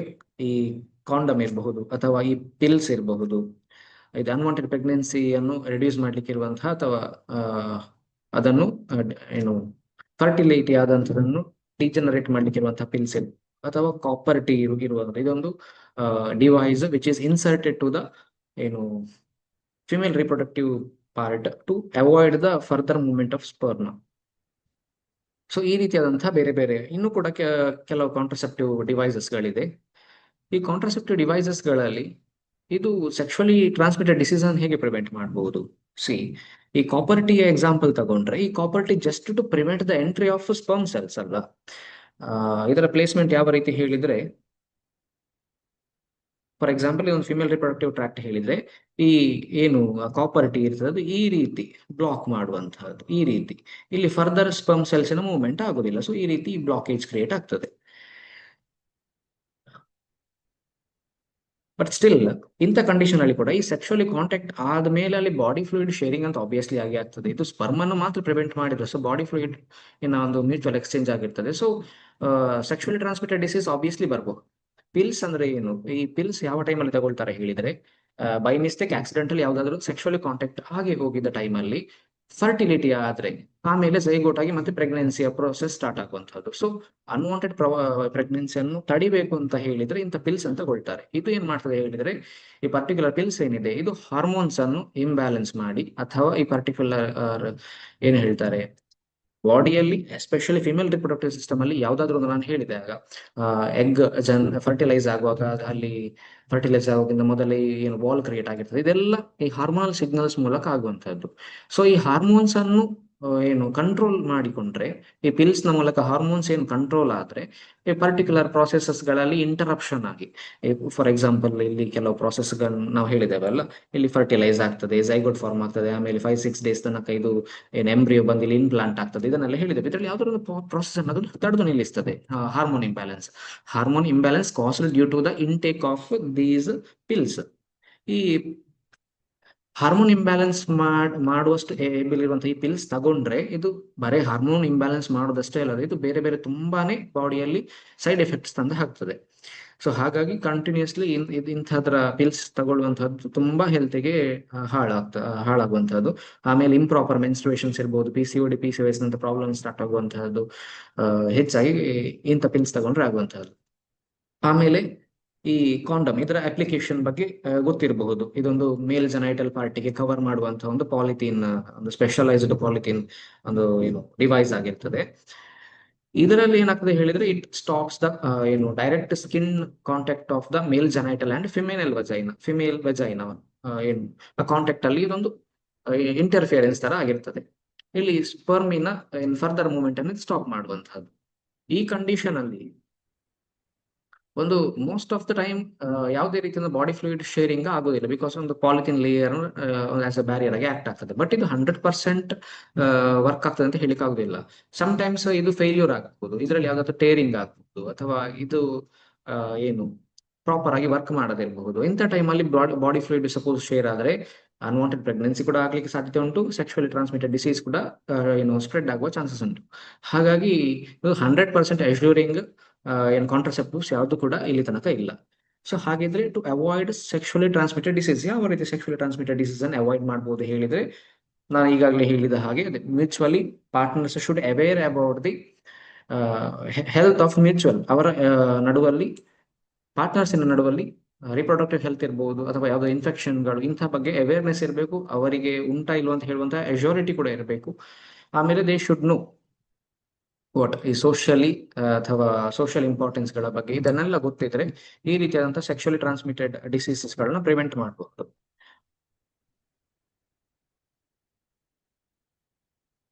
ಈ ಕಾಂಟ್ರಾಸೆಪ್ಟಿವ್ಸ್ ಮತ್ತೆ ಏನು STTಗಳ ಸೆಕ್ಷುವಲ್ ಟ್ರಾನ್ಸ್ಮಿಟೆಡ್ ಡಿಸೀಸ್ಗಳ ಬಗ್ಗೆ ಈಗಾಗಲೇ ನೋಡಿದ್ದೆವು. ಅದರ ಜೊತೆಗೆ ನೀವು ಈ ಟರ್ಮ್ ಅನ್ನು ಕೇಳಿರ್ಬೋದು, ವಾಸೆಕ್ಟಮಿ ಮತ್ತೆ ಟ್ಯೂಬೆಕ್ಟಮಿ ಅಂತ. ವಾಸೆಕ್ಟಮಿ ಹೇಳಿದ್ರೆ ಏನಿಲ್ಲಿ ಮೇಲ್ ರಿಪ್ರೊಡಕ್ಟಿವ್ ಪಾರ್ಟ್ ಏನಿದೆ ಇಲ್ಲಿ ನೀವು ನೋಡುವ ಹಾಗೆ ಈ ಟೆಸ್ಟಿಸ್ ಅಲ್ಲಿ ಪ್ರೊಡ್ಯೂಸ್ ಅಂತ ಈ ಸ್ಪರ್ಮ್ ಸೆಲ್ಗಳೇನಿದೆ, ಈ ಸ್ಪರ್ಮ್ ಸೆಲ್ಗಳು ಈ ರೀತಿ ಫ್ಲೋ ಆಗಿ ಹೋಗುವಂತಹದ್ದು. ಈ ರೀತಿ ಫ್ಲೋ ಆಗಿ ಹೋಗಿ ಆಮೇಲೆ ಅಲ್ಲಿ ಕೆಲವು ಗ್ಲ್ಯಾಂಡ್ ಗಳಿಂದ ಸಿಕ್ಕಿದಂತ ಸೆಮೆನ್ ಒಟ್ಟಿಗೆ ಸೇರಿಕೊಂಡು ಫಿಮೇಲ್ ರಿಪ್ರೊಡಕ್ಟಿವ್ ಆಕ್ಟ್ಗೆ ಎಂಟರ್ ಆಗಲಿಕ್ಕೆ ಫರ್ದರ್ ಮೂವ್ ಆಗಿ ಹೋಗುವಂತದ್ದು. ಸೊ ಇದರ ದಾರಿಯನ್ನು ಇಲ್ಲಿ ಬ್ಲಾಕ್ ಮಾಡ್ತಾರೆ, ಅಂದ್ರೆ ಈ ಟ್ಯೂಬ್ ಗಳನ್ನು ಕಟ್ ಮಾಡಿ ಸರ್ಜಿಕಲಿ ಅದನ್ನು ಈ ರೀತಿ ಸ್ಟಿಚ್ ಮಾಡುವಂಥದ್ದು. ಹಾಗಾಗಿ ಇಲ್ಲಿ ಯಾವುದೇ ರೀತಿಯಾದಂತಹ ಸ್ಪರ್ಮಿನ ಫರ್ದರ್ ಮೂವ್ಮೆಂಟ್ ಆಗುದಿಲ್ಲ. ಅಂದ್ರೆ ಕಂಡೀಷನ್ ಯಾವ ರೀತಿ ಆಗ್ತದೆ ಹೇಳಿದ್ರೆ, ಈ ಈ ಸ್ಪರ್ಮಿನ ಏನು ಈ ಡಕ್ಟ್ ಏನಿದೆ ಇದನ್ನು ಬ್ಲಾಕ್ ಮಾಡಿದಾಗ ಅಲ್ಲಿ ಸ್ಪರ್ಮಿನ ಫರ್ದರ್ ಮೂವ್ಮೆಂಟ್ ಆಗುದಿಲ್ಲ. ಸೊ ಇಂಥ ಕಂಡೀಷನ್ ಅಲ್ಲಿ ಸ್ಪರ್ಮ್ ಕ್ಯಾನ್ ನಾಟ್ ಏನು produce any sperm cell. So ಅಂತ ಟೈಮಲ್ಲಿ ಫಿಮೇಲ್ ಇದು ಏನಾಗ್ತದೆ, ಫಿಮೇಲ್ ಬಾಡಿಗೆ ಯಾವುದೇ ರೀತಿಯಾದಂತಹ ಸ್ಪರ್ಮ್ಸ್ ಎಲ್ಲ ಎಂಟರ್ ಆಗೋದಿಲ್ಲ. ಸೊ ಹಾಗಾಗಿ ಅಲ್ಲಿ ಅನ್ವಾಂಟೆಡ್ ಪ್ರೆಗ್ನೆನ್ಸಿಯನ್ನು ಅವಾಯ್ಡ್ ಮಾಡಬಹುದು. ಆದ್ರೆ ವಾಸೆಕ್ಟಮಿ ಮತ್ತೆ ಟ್ಯೂಬೆಕ್ಟಮಿ ಮಾಡಿದ್ರು ಸಹ ಅದರಲ್ಲಿ ಸೆಕ್ಷುವಲ್ ಟ್ರಾನ್ಸ್ಮಿಟೆಡ್ ಡಿಸೀಸ್ ಅನ್ನು ಇದರಲ್ಲಿ ಕೂಡ ಕಂಟ್ರೋಲ್ ಮಾಡ್ಲಿಕ್ಕೆ ಆಗುದಿಲ್ಲ, ಇದರಲ್ಲಿ ಕೂಡ ತಡಿಲಿಕ್ಕೆ ಆಗುದಿಲ್ಲ. But it can only prevent the unwanted pregnancy ಅಷ್ಟೇ. ಇದರಲ್ಲಿ ಯಾವುದೇ ರೀತಿ ಆದಂತಹ ಸೆಕ್ಷುವಲ್ ಟ್ರಾನ್ಸ್ಮಿಟೆಡ್ ಡಿಸೀಸ್ ಅನ್ನು ಕಂಟ್ರೋಲ್ ಮಾಡ್ಲಿಕ್ಕೆ ಆಗುದಿಲ್ಲ. ಅದೇ ರೀತಿ ಏನು ಟ್ಯೂಬ್ಯಾಕ್ಟಮಿ, ಇದರ ಹೆಸರು ಹೇಳುವ ಹಾಗೆ ಏನು ಫಿಮೇಲ್ ರಿಪ್ರೊಡಕ್ಟಿವ್ ಸಿಸ್ಟಮ್ ಅನ್ನು ನಾವೇನು ನೋಡಿದೆವು, ಇದರಲ್ಲಿ ಈ ಕಡೆಯಿಂದ ಸ್ಪರ್ಮ್ ಎಂಟರ್ ಆಗಿ ಹೋಗಿ ಇಲ್ಲಿ ಫರ್ಟಿಲೈಸೇಷನ್ ಆಗಿ ಫರ್ಟಿಲೈಸ್ ಆದ ಝೈಗೋಟ್ ಇದೇ ದಾರಿಯಲ್ಲಿ ಇದೇ ಈ ಟ್ಯೂಬ್ ನ ಮೂಲಕ ಬಂದು ಆಮೇಲೆ ಯೂಟರಸ್ ಅಲ್ಲಿ ಇಂಪ್ಲಾಂಟ್ ಆಗುವಂತದ್ದು ನಾವು ಕಲ್ತಿದ್ದೇವೆ ಅಲ್ಲ. ಸೊ ಇದರ ದಾರಿಯನ್ನೇ ಕಟ್ ಮಾಡಿದ್ರೆ ಆಮೇಲೆ ಸರ್ಜಿಕಲಿ ಅದನ್ನು ಕಟ್ ಮಾಡಿ ಅದನ್ನು ಸ್ಟಿಚ್ ಮಾಡಿದ್ರೆ ಇಲ್ಲಿ ಸ್ಪರ್ಮಿನ ಮೂವ್ಮೆಂಟ್ ಕೂಡ ಇರುವುದಿಲ್ಲ, ಸ್ಪರ್ಮಿನ ಎಂಟ್ರಿ ಕೂಡ ಇರುವುದಿಲ್ಲ, ಆ ಕಡೆಯಿಂದ ಎಗ್ ಕೂಡ ಫರ್ಟಿಲೈಸ್ ಆಗಲಿಕ್ಕೆ ಸಾಧ್ಯ ಇರುವುದಿಲ್ಲ. ಸೊ ಆಬ್ವಿಯಸ್ಲಿ ಇಲ್ಲಿ ಪ್ರೆಗ್ನೆನ್ಸಿ ಪಾಸಿಬಿಲಿಟಿ ಇರುವುದಿಲ್ಲ. ಬಟ್ ಸಪೋಸ್ ಇಂಥ ಕಂಡೀಷನ್ ಇರುವಂತಹ ಫಿಮೇಲ್ ಅಲ್ಲಿ ಒಂದು ವೇಳೆ ಸೆಕ್ಷುವಲ್ ಕಾಂಟ್ಯಾಕ್ಟ್ ಆದ್ರೆ ಸೆಕ್ಷುವಲಿ ಟ್ರಾನ್ಸ್ಮಿಟೆಡ್ ಡಿಸೀಸ್ ಬರುವ ಪಾಸಿಬಿಲಿಟಿ ಉಂಟು. ಇನ್ಫೆಕ್ಷನ್ಸ್ಗಳು ಕೂಡ ಆಗಬಹುದು, ಸೆಕ್ಷುವಲ್ ಟ್ರಾನ್ಸ್ಮಿಟೆಡ್ ಡಿಸೀಸ್ ಕೂಡ ಆಗಬಹುದು. ಹಾಗಾಗಿ ಇದು 100% ಸೊಲ್ಯೂಷನ್ ಅಲ್ಲ ಸೆಕ್ಷುವಲಿ ಟ್ರಾನ್ಸ್ಮಿಟೆಡ್ ಡಿಸೀಸ್ ಅನ್ನು ಕಂಟ್ರೋಲ್ ಮಾಡಲಿಕ್ಕೆ. ಸೊ ಸೆಕ್ಷುವಲಿ ಟ್ರಾನ್ಸ್ಮಿಟೆಡ್ ಡಿಸೀಸ್ ಅನ್ನು ಕಂಟ್ರೋಲ್ ಮಾಡಲಿಕ್ಕೆ ಇರುವಂತಹದ್ದು ಒಂದು ಅವರವರ ಬುದ್ಧಿವಂತಿಕೆ ಮತ್ತು ವೈಸ್ ಡಿಸಿಷನ್ ಮಾತ್ರ. ಸೊ ಇಲ್ಲಿ ತನಕ ನಾವು how do organisms reproduce chapter ಅಲ್ಲಿ ಕಲ್ತ್ಕೊಂಡು ಬಂದೆವು. ಏನು ವೇರಿಯೇಷನ್ಸ್ ಇರಬಹುದು, ಜೆನೆಟಿಕ್ ವೇರಿಯೇಷನ್ ಇರಬಹುದು ಅಥವಾ ರಿಪ್ರೊಡಕ್ಟಿವ್ ಸ್ಟ್ರಕ್ಚರ್ಸ್ ಇರಬಹುದು, ಈ ಎಲ್ಲಾ ಕಾನ್ಸೆಪ್ಟ್ ಅನ್ನು ಕಲ್ತ್ಕೊಂಡು ಬಂದೆವು. ಸೊ ಇಲ್ಲಿಗೆ ಈ ಚಾಪ್ಟರ್ ಮುಗೀತದೆ. ಸ್ವಲ್ಪ ಟೈಮ್ ಉಳಿದ ಕಾರಣ ನಾನು ನೆಕ್ಸ್ಟ್ ಚಾಪ್ಟರಿನ ಸ್ವಲ್ಪ ಕಾನ್ಸೆಪ್ಟ್ ಅನ್ನು ಇವತ್ತು ಕವರ್ ಮಾಡ್ತೇನೆ. So next chapter is heredity. 10th ಸ್ಟ್ಯಾಂಡರ್ಡಿನ ಸೈನ್ಸ್ ಅಲ್ಲಿ ಹೆರಿಡಿಟಿ ಹೇಳುವಂತಹ ಚಾಪ್ಟರ್ ಇದೆ. ಈ ಚಾಪ್ಟರ್ ಅಲ್ಲಿ ಯಾವುದೆಲ್ಲ ಕಂಟೆಂಟ್ಸ್ ಅಂತ ನೋಡೋದಿದ್ರೆ, accumulation of variation during reproduction. ನಾವು ಹಿಂದಿನ ಚಾಪ್ಟರ್ ಅಲ್ಲಿ ಕಲ್ತೇವಲ್ಲ, ಅದಕ್ಕೆ ಮತ್ತೆ ಈ ಚಾಪ್ಟರ್ಗೆ ಲಿಂಕ್ ಉಂಟು. Accumulation of variation during reproduction ಅಂದ್ರೆ ರಿಪ್ರೊಡಕ್ಷನ್ ಆಗುವಾಗ ವೇರಿಯೇಷನ್ಸ್ ಯಾವ ರೀತಿ ಆಗ್ತದೆ ನಾವು ಕಲ್ತೇವೆ. ಸೆಕ್ಷುವಲ್ ರಿಪ್ರೊಡಕ್ಷನ್ ವೇರಿಯೇಷನ್ ಆಗಲಿಕ್ಕೆ ಎಷ್ಟು ಇಂಪಾರ್ಟೆಂಟ್ ಅಂತ ಕಲ್ತಿದ್ದೇವೆ ಅಲ್ವಾ. ಸೊ ಈ ಸೆಕ್ಷುವಲ್ ರಿಪ್ರೊಡಕ್ಷನ್ ಅಲ್ಲಿ ವೇರಿಯೇಷನ್ಸ್ ಪ್ರತಿಯೊಂದು ಇಂಡಿವಿಜುವಲ್ ಆಗುವಂತಹದ್ದು. ಜನರೇಷನ್ ಟು ಜನರೇಷನ್ ಬರುವಾಗ, ಫಾರ್ ಎಕ್ಸಾಂಪಲ್ ಒಂದು ಪೇರೆಂಟ್, ಒಂದು ಮೇಲ್ ಪೇರೆಂಟ್ ಮತ್ತೊಂದು ಫಿಮೇಲ್ ಪೇರೆಂಟ್ ಅಲ್ಲಿ ಆ ಪರ್ಟಿಕ್ಯುಲರ್ ಇಂಡಿವಿಜುವಲ್ ಒಂದು ಎಷ್ಟು 20-30 ಇಯರ್ಸ್ ಬದುಕಿರ್ತಾರೆ ಅಲ್ವಾ. ಬದುಕಿದ ಆ ಒಂದು ಡ್ಯೂರೇಷನ್ ಅಲ್ಲಿ ಅವರಿಗೆ ಏನು ಪ್ರೆಗ್ನೆನ್ಸಿ ಆಗುವಂಥದ್ದು, ಡೆಲಿವರಿ ಆಗುವಂಥದ್ದು ಸಾಮಾನ್ಯ ಈ ಏಜ್ ಅಲ್ಲಿ 20-30 ಈ ಒಂದು ರೇಂಜ್ ನ ಏಜ್ ಅಲ್ಲಿ. ಸೊ ಇಷ್ಟು ವರ್ಷ ಅವರು ಬದುಕಿದ ಆ ಒಂದು ಅವರ ಏನು ಎಕ್ಸ್ಪೀರಿಯನ್ಸ್ ಇದೆ, ಎನ್ವಿರಾನ್ಮೆಂಟ್ ಗೆ ಆದಂತ ಎಕ್ಸ್ಪೋಜರ್ ಇದೆ, ಆದ್ರಿಂದಾಗಿ ಅವರ ಜೆನೆಟಿಕ್ ಲೆವೆಲ್ ಅಲ್ಲಿ ವೇರಿಯೇಷನ್ ಆಗಿರ್ತದೆ. ಈ ಪರ್ಟಿಕ್ಯುಲರ್ ಮೇಲ್ ಮತ್ತು ಫಿಮೇಲ್ ನ ಒಂದು ರಿಪ್ರೊಡಕ್ಷನ್ ನ ಒಂದು ಪ್ರಾಡಕ್ಟ್ ಆಸ್ ಬೈ ಪ್ರಾಡಕ್ಟ್ ಇದರಲ್ಲಿ ಒಂದು ಏನು ನೆಕ್ಸ್ಟ್ ಜನರೇಷನ್ ಬರ್ತದೆ. ಈ ಮೇಲ್ ಮತ್ತು ಫಿಮೇಲ್ ಅಲ್ಲಿ ಇರುವಂತಹ ವೇರಿಯೇಷನ್ ಏನಿರ್ತದೆ, ಫಾರ್ ಎಕ್ಸಾಂಪಲ್ ಇದನ್ನು ಫಿಮೇಲ್ ಅಲ್ಲಿ ಇದ್ದು ವೇರಿಯೇಷನ್ 1, ಇದನ್ನು ಮೇಲ್ ಇದ್ದು ವೇರಿಯೇಷನ್ 2 ಅಂತ ನಾವು ಕನ್ಸಿಡರ್ ಮಾಡಿದ್ರೆ, ಈ ಬೋತ್ ವೇರಿಯೇಷನ್ 1 ಮತ್ತೆ 2 ಇದು ಈ ಆಫ್ ಸ್ಪ್ರಿಂಗ್, ಈ ಹೊಸ ಜನರೇಷನ್ ಅಲ್ಲಿ ಅದು ಬಂದಿರ್ತದೆ ವೇರಿಯೇಷನ್ಸ್. ಮತ್ತೆ ಫರ್ದರ್ ಈ ಏನು ಬಂದಂತ ಜನರೇಷನ್ ಏನಿದೆ, ಈ ಜನರೇಷನ್ ಮತ್ತೆ ಫರ್ದರ್ ಗ್ರೋ ಆಗ್ತಾರಲ್ಲ, ಈ ಪರ್ಟಿಕ್ಯುಲರ್ ಪರ್ಸನ್ ಅಂತ ಕನ್ಸಿಡರ್ ಮಾಡಿದ್ರೆ ಇವರ ಒಂದು 20 to 30 years ಏಜ್ ಅಲ್ಲಿ ಇವರು ಕೂಡ ಪೇರೆಂಟ್ ಆಗುವಾಗ ಇವರ ಪೇರೆಂಟಿನ ವೇರಿಯೇಷನ್ ಇವರಲ್ಲಿ ಇದೆ. ಸೊ ಇವರು ಎಕ್ಸ್ಪೀರಿಯನ್ಸ್ ಮಾಡಿದ ಈ ಒಂದು 20-30 years ನ ಲೈಫ್ ಸ್ಪ್ಯಾಮ್ ಅಲ್ಲಿ ಇವರು ಕೂಡ ವೇರಿಯೇಷನ್ಸ್ ಆಗಿರ್ತದೆ ಇವರ ಜೆನೆಟಿಕ್ ಲೆವೆಲ್ ಅಲ್ಲಿ ಕೂಡ. ಸೊ ಅದರ ನಂತರದ ಅವರ ಜನರೇಷನ್ ಕಂಟಿನ್ಯೂ ಮಾಡುವಾಗ ಈ ಮಲ್ಟಿಪಲ್ ವೇರಿಯೇಷನ್ಸ್ ಅಕ್ಯುಮುಲೇಟ್ ಆಗಿ ಹೋಗುವಂತಹದ್ದು. ವೇರಿಯೇಷನ್ಸ್ ಅಂದ್ರೆ ಫಾರ್ ಎಕ್ಸಾಂಪಲ್ ಒಂದು ಆಸ್ತಿಯ ಎಕ್ಸಾಂಪಲ್ ತಗೊಳ್ಳಿ. ಈಗ ನಿಮ್ಮ ಅಜ್ಜ ಅಥವಾ ಅವರ ಅಪ್ಪನ ಆ ಟೈಮ್ನ ಕಾಲದಲ್ಲಿ ಇದ್ದಂತ ಆಸ್ತಿ ಅದು ಅದರಲ್ಲಿ ಚೇಂಜ್ ಆಗ್ತಾ ಹೋಗಿ ನಿಮಗೆ ಬರುವಾಗ ಒಂದು ಸ್ವಲ್ಪನೇ ಸಿಗುವಂತದ್ದು ಇರ್ಬೋದು, ಈ ರೀತಿ. ಸೊ ವೇರಿಯೇಷನ್ಸ್ ಅದು ಜನರೇಷನ್ ಟು ಜನರೇಷನ್ ಈ ರೀತಿ ಬರುವಂತಹದ್ದು. ಆಸ್ತಿಯ ವಿಷಯದಲ್ಲಿ ಕಡಿಮೆ ಆಗ್ತಾ ಹೋಗ್ತದೆ, ಬಟ್ ಇದರಲ್ಲಿ ವೇರಿಯೇಷನ್ ನ ವಿಷಯದಲ್ಲಿ ಅದು ವೈಸ್ ವರ್ಸ, ಅದು ಜಾಸ್ತಿ ಆಗ್ತಾ ಹೋಗುವಂತಹದ್ದು. ಹಾಗೆ ಇನ್ಹೆರಿಟೆಡ್ ಅಂದ್ರೆ ಅದೇ ವಂಶ ಪಾರಂಪರಿಕವಾಗಿ ಬರುವಂತದ್ದು. ಟ್ರಯಾಡ್ಸ್ ಹೇಳಿದ್ರೆ ಕೆಲವು ಫೀಚರ್ಸ್, ಕಣ್ಣು ನಿಮಗೆ ನೀವು ಕೆಲವು ಕೇಳಿರ್ಬೋದು, ನಿನ್ನ ಕಣ್ಣು ನಿನ್ನ ತಾಯಿಯ ಹಾಗಿದೆ, ಅಥವಾ ನಿನ್ನ ಒಂದು ಏನು ನೋಸಿನ ಸ್ಟ್ರಕ್ಚರ್ ಅಜ್ಜನ ಆಗಿದೆ, ಈ ರೀತಿಯಾದಂಥದ್ದು. ಇದನ್ನು ಈ ಟ್ರಯಾಡ್ಸ್ ಅಂತ ಹೇಳ್ತಾರೆ, ಪರ್ಟಿಕ್ಯುಲರ್ ಸಿಂಗಲ್ ಫೀಚರ್ಸ್ ಏನಿದೆ ಅಂತದನ್ನು. Rules of inheritance of traits, Mendel's contributions ಅಂದ್ರೆ ಮೆಂಡಲ್ ಹೇಳುವಂತಹ ಒಬ್ರು ಸೈಂಟಿಸ್ಟ್ ಈ ರೂಲ್ಸ್ ಆಫ್ ಇನ್ಹೆರಿಟೆನ್ಸ್ ಯಾವ ರೀತಿ ಆಗ್ತದೆ, ಅದು ಯಾವುದೊಂದು ರೂಲ್ ಅನ್ನು ಫಾಲೋ ಮಾಡ್ತದ ಬೈ ನೇಚರ್ ಅಂತ ಹೇಳುವಂತ ಒಂದು ಏನು ಕನ್ಕ್ಲೂಷನ್ ಅಥವಾ ಅವರ ಸ್ಟಡೀಸ್ ಇಂದ ಕೆಲವು ಕನ್ಕ್ಲೂಷನ್ಸ್ ಅಥವಾ ಒಂದು ಕಾನ್ಸೆಪ್ಟ್ ಅನ್ನು ಕೊಟ್ಟಿದ್ದಾರೆ. ಅದರ ಬಗ್ಗೆ ನಾವು ಕಲೀಲಿಕ್ಕಿದ್ದೇವೆ. ಮತ್ತೆ how do these traits get expressed, ಈ ಜನರೇಷನ್ ಟು ಜನರೇಷನ್ ಇಂದ ಪಾಸ್ ಆಗಿ ಬಂದಂತಹ ಒಂದು ಟ್ರೈಟ್ ಅಥವಾ ಒಂದು ಜೆನೆಟಿಕ್ ಇನ್ಫಾರ್ಮೇಶನ್ ಅದು ಯಾವ ರೀತಿ ಎಕ್ಸ್ಪ್ರೆಸ್ ಆಗ್ತದೆ. ಈಗ ಫಾರ್ ಎಕ್ಸಾಂಪಲ್ ಒಂದು ಇದೆ, ಒಂದು ಫಾದರ್ ಮತ್ತೊಂದು ಮದರ್ ಅಲ್ಲಿ ಇರುವಂತಹ ಏನು ಒಂದು ಫೀಚರ್ಸ್ ಇರ್ತದೆ, ಒಂದು ಜೀನ್ಸ್ ಏನಿರ್ತದೆ, ಇದರಲ್ಲಿರುವಂತಹ ಫೀಚರ್ಸ್ ಅವರ ನೆಕ್ಸ್ಟ್ ಜನರೇಷನ್ಗೆ ಬಂದಿರ್ತದೆ. ಬೋತ್ ಫೀಚರ್ ಬಂದಿರ್ತದೆ. ಫಾರ್ ಎಕ್ಸಾಂಪಲ್ ಒಂದು ಮದರ್ನ ಒಂದು ಕಣ್ಣಿನ colour for example cat I ಆಗಿದ್ರೆ ಮದರಿನ ಕಣ್ಣಿನ ಕಲರ್, ಮತ್ತೆ ಫಾದರ್ನ ಕಣ್ಣಿನ ಕಲರ್ ಬ್ರೌನ್ ಇರಬಹುದು. ಸೊ ಇಲ್ಲಿ ಈ ನೆಕ್ಸ್ಟ್ ಅವರ ಮಗುವಿನ ಕಣ್ಣಿನ ಕಲರ್ ಯಾವುದು ಇರಬಹುದು, ಐದರ್ ಅದು ಕ್ಯಾಟ್ ಐ ತರ ಆಗ್ತದ, ಅಥವಾ ಬ್ರೌನ್ ಕಲರ್ನ ಏನು ಕಣ್ಣು ಬರ್ತದ, ಅಥವಾ ಇನ್ನೇನಾದ್ರೂ ಹೊಸ ರೀತಿಯಲ್ಲಿ ಕಣ್ಣು ಬರ್ತದ. ಸೊ ಇದು ಯಾವ ರೀತಿ ಆಗ್ಬೇಕಿದ್ರೆ ಯಾವ ರೂಲ್ಸ್ ಅನ್ನು ಫಾಲೋ ಮಾಡ್ತಾ ಹೇಳುವಂಥದ್ದು ಈ ಮೆಂಡೆಲಿಯನ್ಸಿನ ಇದರಲ್ಲಿ ಏನು ಕಾಂಟ್ರಿಬ್ಯೂಷನ್ಸ್ ಎಲ್ಲ ನಾವು ನೋಡಬಹುದು. ಮತ್ತೆ ಸೆಕ್ಸ್ ಡಿಟರ್ಮಿನೇಷನ್ ಅಂದ್ರೆ ಎಂತ, ಒಂದು ಎಂಬ್ರಿಯೋ, ಒಂದು ಫೀಟಸ್, ಈಗ ಒಂದು ಏನು ಯೂಟೆರಸ್ ಏನಿರ್ತದೆ, ನಾವು ಫಿಮೇಲ್ ರಿಪ್ರೊಡಕ್ಟಿವ್ ಸಿಸ್ಟಮ್ ಅಲ್ಲಿ ನೋಡಿದ್ದೇವಲ್ಲ, ಈ ರೀತಿ ಫಿಮೇಲ್ ರಿಪ್ರೊಡಕ್ಟಿವ್ ಸಿಸ್ಟಮ್ ಅಲ್ಲಿ ಇಲ್ಲಿ ಒಂದು ಇಂಪ್ಲಾಂಟ್ ಆಗಿರುವಂತಹ ಎಂಬ್ರಿಯೋ ಅಥವಾ ಒಂದು ಫೀಟಸ್ ಏನಿರ್ತದೆ, ಇದು ಫರ್ದರ್ ಗ್ರೋತ್ ಆಗಿ ಒಂದು ಅಲ್ಟಿಮೇಟ್ಲಿ ಇದರ ಒಳಗೆ ಒಂದು ಮಗುವಾಗಿ ಹುಟ್ಟುವಂತದ್ದಲ್ವಾ, ಇದು ಗೊತ್ತಿರುವ ವಿಷಯ. ಇದೊಂದು ಸರ್ಟಿನ್ ಸ್ಟೇಜ್ಗೆ ಬರುವಲ್ಲಿ ತನಕ ಒಂದೆರಡು ಒಂದು ಟ್ರೈಮೆಸ್ಟರ್ ಆಗುವಾಗ ಎಲ್ಲ ಗೊತ್ತಾಗ್ತದೆ ಯಾವ್ದು ಮೇಲ್ ಫಿಮೇಲ್ ಅಂತ. ಅದು ನಮ್ಮ ದೇಶದಲ್ಲಿ ಎಸ್ಪೆಷಲಿ ಇಂಡಿಯಾದಲ್ಲಿ ಅದು ಬ್ಯಾನ್ ಆಗಿದೆ. ಇದು ಮಗು ಯಾವ ಅಥವಾ ಇದರ ಮೇಲ್ ಆರ್ ಫಿಮೇಲ್ ಅಂತ ಹುಟ್ಟುವಲ್ಲಿ ತನಕ ಹೇಳಬಾರ್ದು ಹೇಳುವಂತಹ ರೂಲ್ಸ್ ಇಂಡಿಯಾದಲ್ಲಿ ಉಂಟು. ಬೇರೆ ಕಂಟ್ರೀಸ್ ಅಲ್ಲಿ ಎಲ್ಲ ಅದು ಲೀಗಲ್ ಆಗಿದೆ due to some social concerns. ಹಾಗಾಗಿ ಆದ್ರೆ ಈ embryo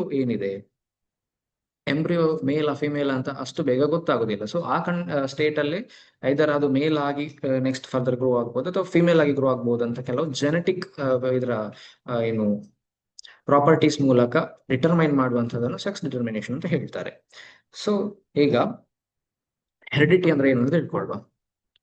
heredity is the biological process by which parents pass on genetic traits and characteristics to their offspring. ಅಂದ್ರೆ ಪೇರೆಂಟ್ ಏನು ಮೇಲ್ ಮತ್ತೆ ಫಿಮೇಲ್ ಅವರ ಜೆನೆಟಿಕ್ ಇನ್ಫಾರ್ಮೇಶನ್, ಪ್ರತಿಯೊಂದು ಇಂಡಿವಿಜುವಲ್ ಪ್ರತಿಯೊಂದು ಆರ್ಗಾನಿಸಮ್ನ ಪ್ರತಿಯೊಂದು ಸೆಲ್ ಅಲ್ಲಿ ಕೂಡ ಕಂಪ್ಲೀಟ್ ಒಂದು ಜೆನೆಟಿಕ್ ಇನ್ಫಾರ್ಮೇಶನ್ ಇರ್ತದೆ. ಆ ಜೆನೆಟಿಕ್ ಇನ್ಫಾರ್ಮೇಶನ್ ಯಾವ ರೀತಿ ಪಾಸ್ ಆಗ್ತದೆ, ಹೇಗೆ ಅದು ಎಕ್ಸ್ಪ್ರೆಸ್ ಆಗ್ತದೆ ಅಂತ ಹೇಳುವಂತಹ ಕಾನ್ಸೆಪ್ಟ್ ಅನ್ನ ಹೆರಿಡಿಟಿ ಅಂತ ಹೇಳ್ತಾರೆ.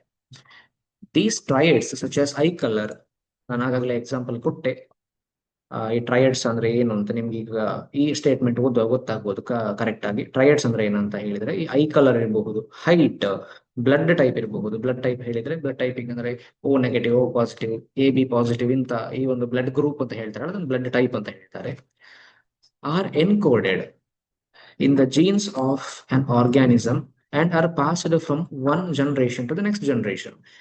ಈಗ ಈ ಏನು ಈ ಟ್ರೈಡ್ಸ್ ಅನ್ನು ನಾವು ನೋಡಿದ್ದೇವೆ. ಟ್ರೈಡ್ಸ್ ಅಂದ್ರೆ ಐ ಕಲರ್ ಇರ್ಬೋದು, ಹೈಟ್ ಇರ್ಬೋದು, ಈ ರೀತಿ ಬೇರೆ ಬೇರೆ ಒಂದು ಫೀಚರ್ಸ್ ಏನಿದೆ ಇಂಥದನ್ನೆಲ್ಲ ಪಾಸ್ ಆನ್ ಆಗುವಂತಹದ್ದು. ಫಾರ್ ಎಕ್ಸಾಂಪಲ್, ಅಜ್ಜಿಯ ಮೂಗು ಒಂದು ರೀತಿ ಇದ್ರೆ ಅಜ್ಜಿಯ ನೆಕ್ಸ್ಟ್ ಜನರೇಷನ್ ಏನು ಮೂಗಿನ ಶೇಪ್ ಒಂದು ರೀತಿ ಇರುವಂತಹದ್ದು, ಈ ರೀತಿಯಾದಂತಹ ಫೀಚರ್ಗಳು ಜನರೇಷನ್ ಟು ಜನರೇಷನ್ ವಂಶ ಪಾರಂಪರಿಕವಾಗಿ ಬರುವಂತಹದನ್ನು ಟ್ರೈಡ್ಸ್ ಅಂತ ಹೇಳ್ತಾರೆ. ಸೊ ಅದನ್ನ ಇಲ್ಲಿ ಹೇಳುವಂಥದ್ದು, ಅದು ಪಾಸ್ ಆನ್ ಆಗಿ ಬರುವಂತಹ ಒಂದು ಮೆಥಡ್ ಇರಬಹುದು, ಏನು ಪ್ರಾಸೆಸ್ ಇರಬಹುದು, ಇದನ್ನು ಕಲೆಕ್ಟಿವ್ ಆಗಿ ಹೆರಿಡಿಟಿ ಅಂತ ಕರೆಯುವಂತಹದ್ದು. ಇದು ಹೆರಿಡಿಟಿ ಅಂತ ಯಾವಾಗ ಕರೀತಾರೆ ಹೇಳಿದ್ರೆ, ಒಂದು ಪರ್ಸನ್ ಅಲ್ಲಿ ಅವನ ಪೇರೆಂಟ್ಸ್ ಅಥವಾ ಗ್ರ್ಯಾಂಡ್ ಪೇರೆಂಟ್ಸ್ ಫೀಚರ್ಸ್ ಕಾಣುವಾಗ ಅವರಿಂದ ಪಾಸ್ ಆನ್ ಆಗಿ ಬಂದಂತಹ ಆ ಫೀಚರ್ಸ್ ಅನ್ನು ಪಾಸ್ ಆನ್ ಆಗಿ ಬಂದದನ್ನು ಹೆರಿಡಿಟಿ ಅಂತ ಹೇಳುವಂಥದ್ದು.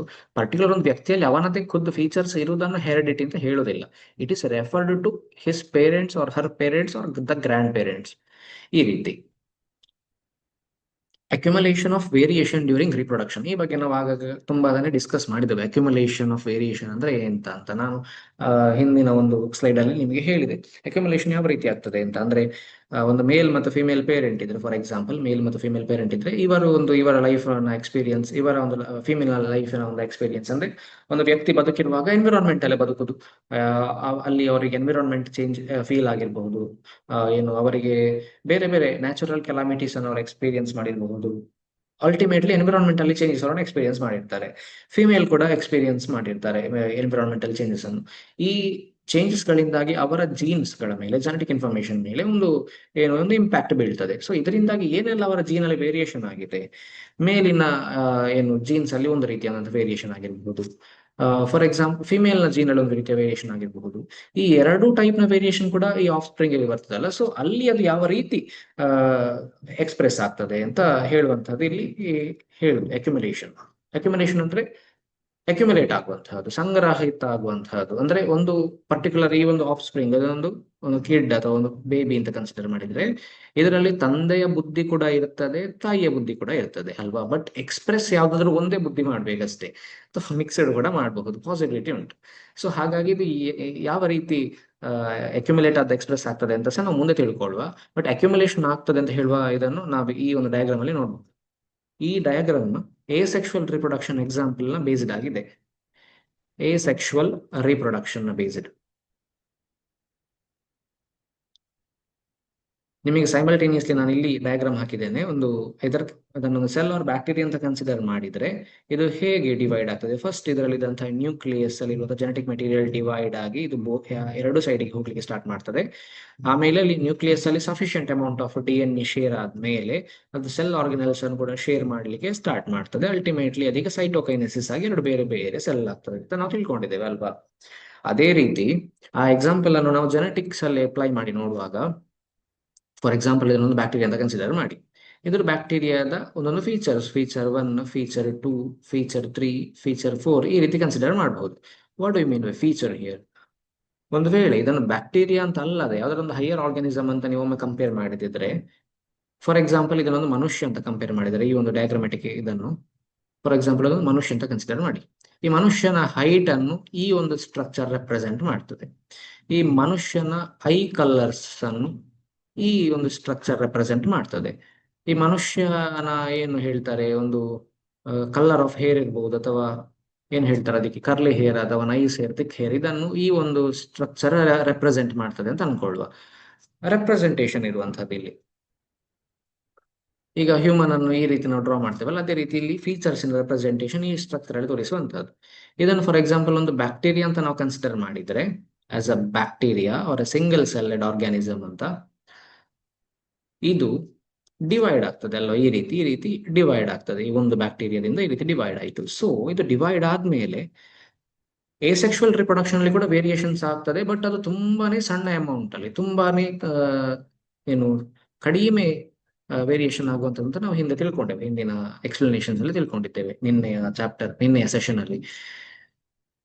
ಆಗ ಅದು ಯಾವ ರೇಟ್ ಅಲ್ಲಿ ಆಗ್ತದೆ ಹೇಳಿದ್ರೆ, ಆಸ್ ಕಂಪೇರ್ಡ್ ಇಲ್ಲಿ ನೋಡಿ, ಈ ಪರ್ಟಿಕ್ಯುಲರ್ ಈ ಒಂದು ಬ್ಯಾಕ್ಟೀರಿಯಾ ಡಿವೈಡ್ ಆಗಿ ಇಲ್ಲಿ ಸೆಲ್ 1, ಸೆಲ್ 2 ಅಂತ ಆದ್ರೆ, ಈ ಒಂದು ಸೆಲ್ ಅಲ್ಲಿ ಆದಂತಹ ಜೀನ್ DNA ಕಾಪಿ ಏನು ಇರಬಹುದು ಅದು ಎಕ್ಸ್ಪ್ರೆಸ್ ಆಗಿ ಇಲ್ಲಿ ಈ ಫೀಚರ್ ಈ ರೀತಿಯಾಗಿದೆ, ಇಲ್ಲಿ ಚೇಂಜ್ ಆಗಿದೆ ಅಲ್ಲ.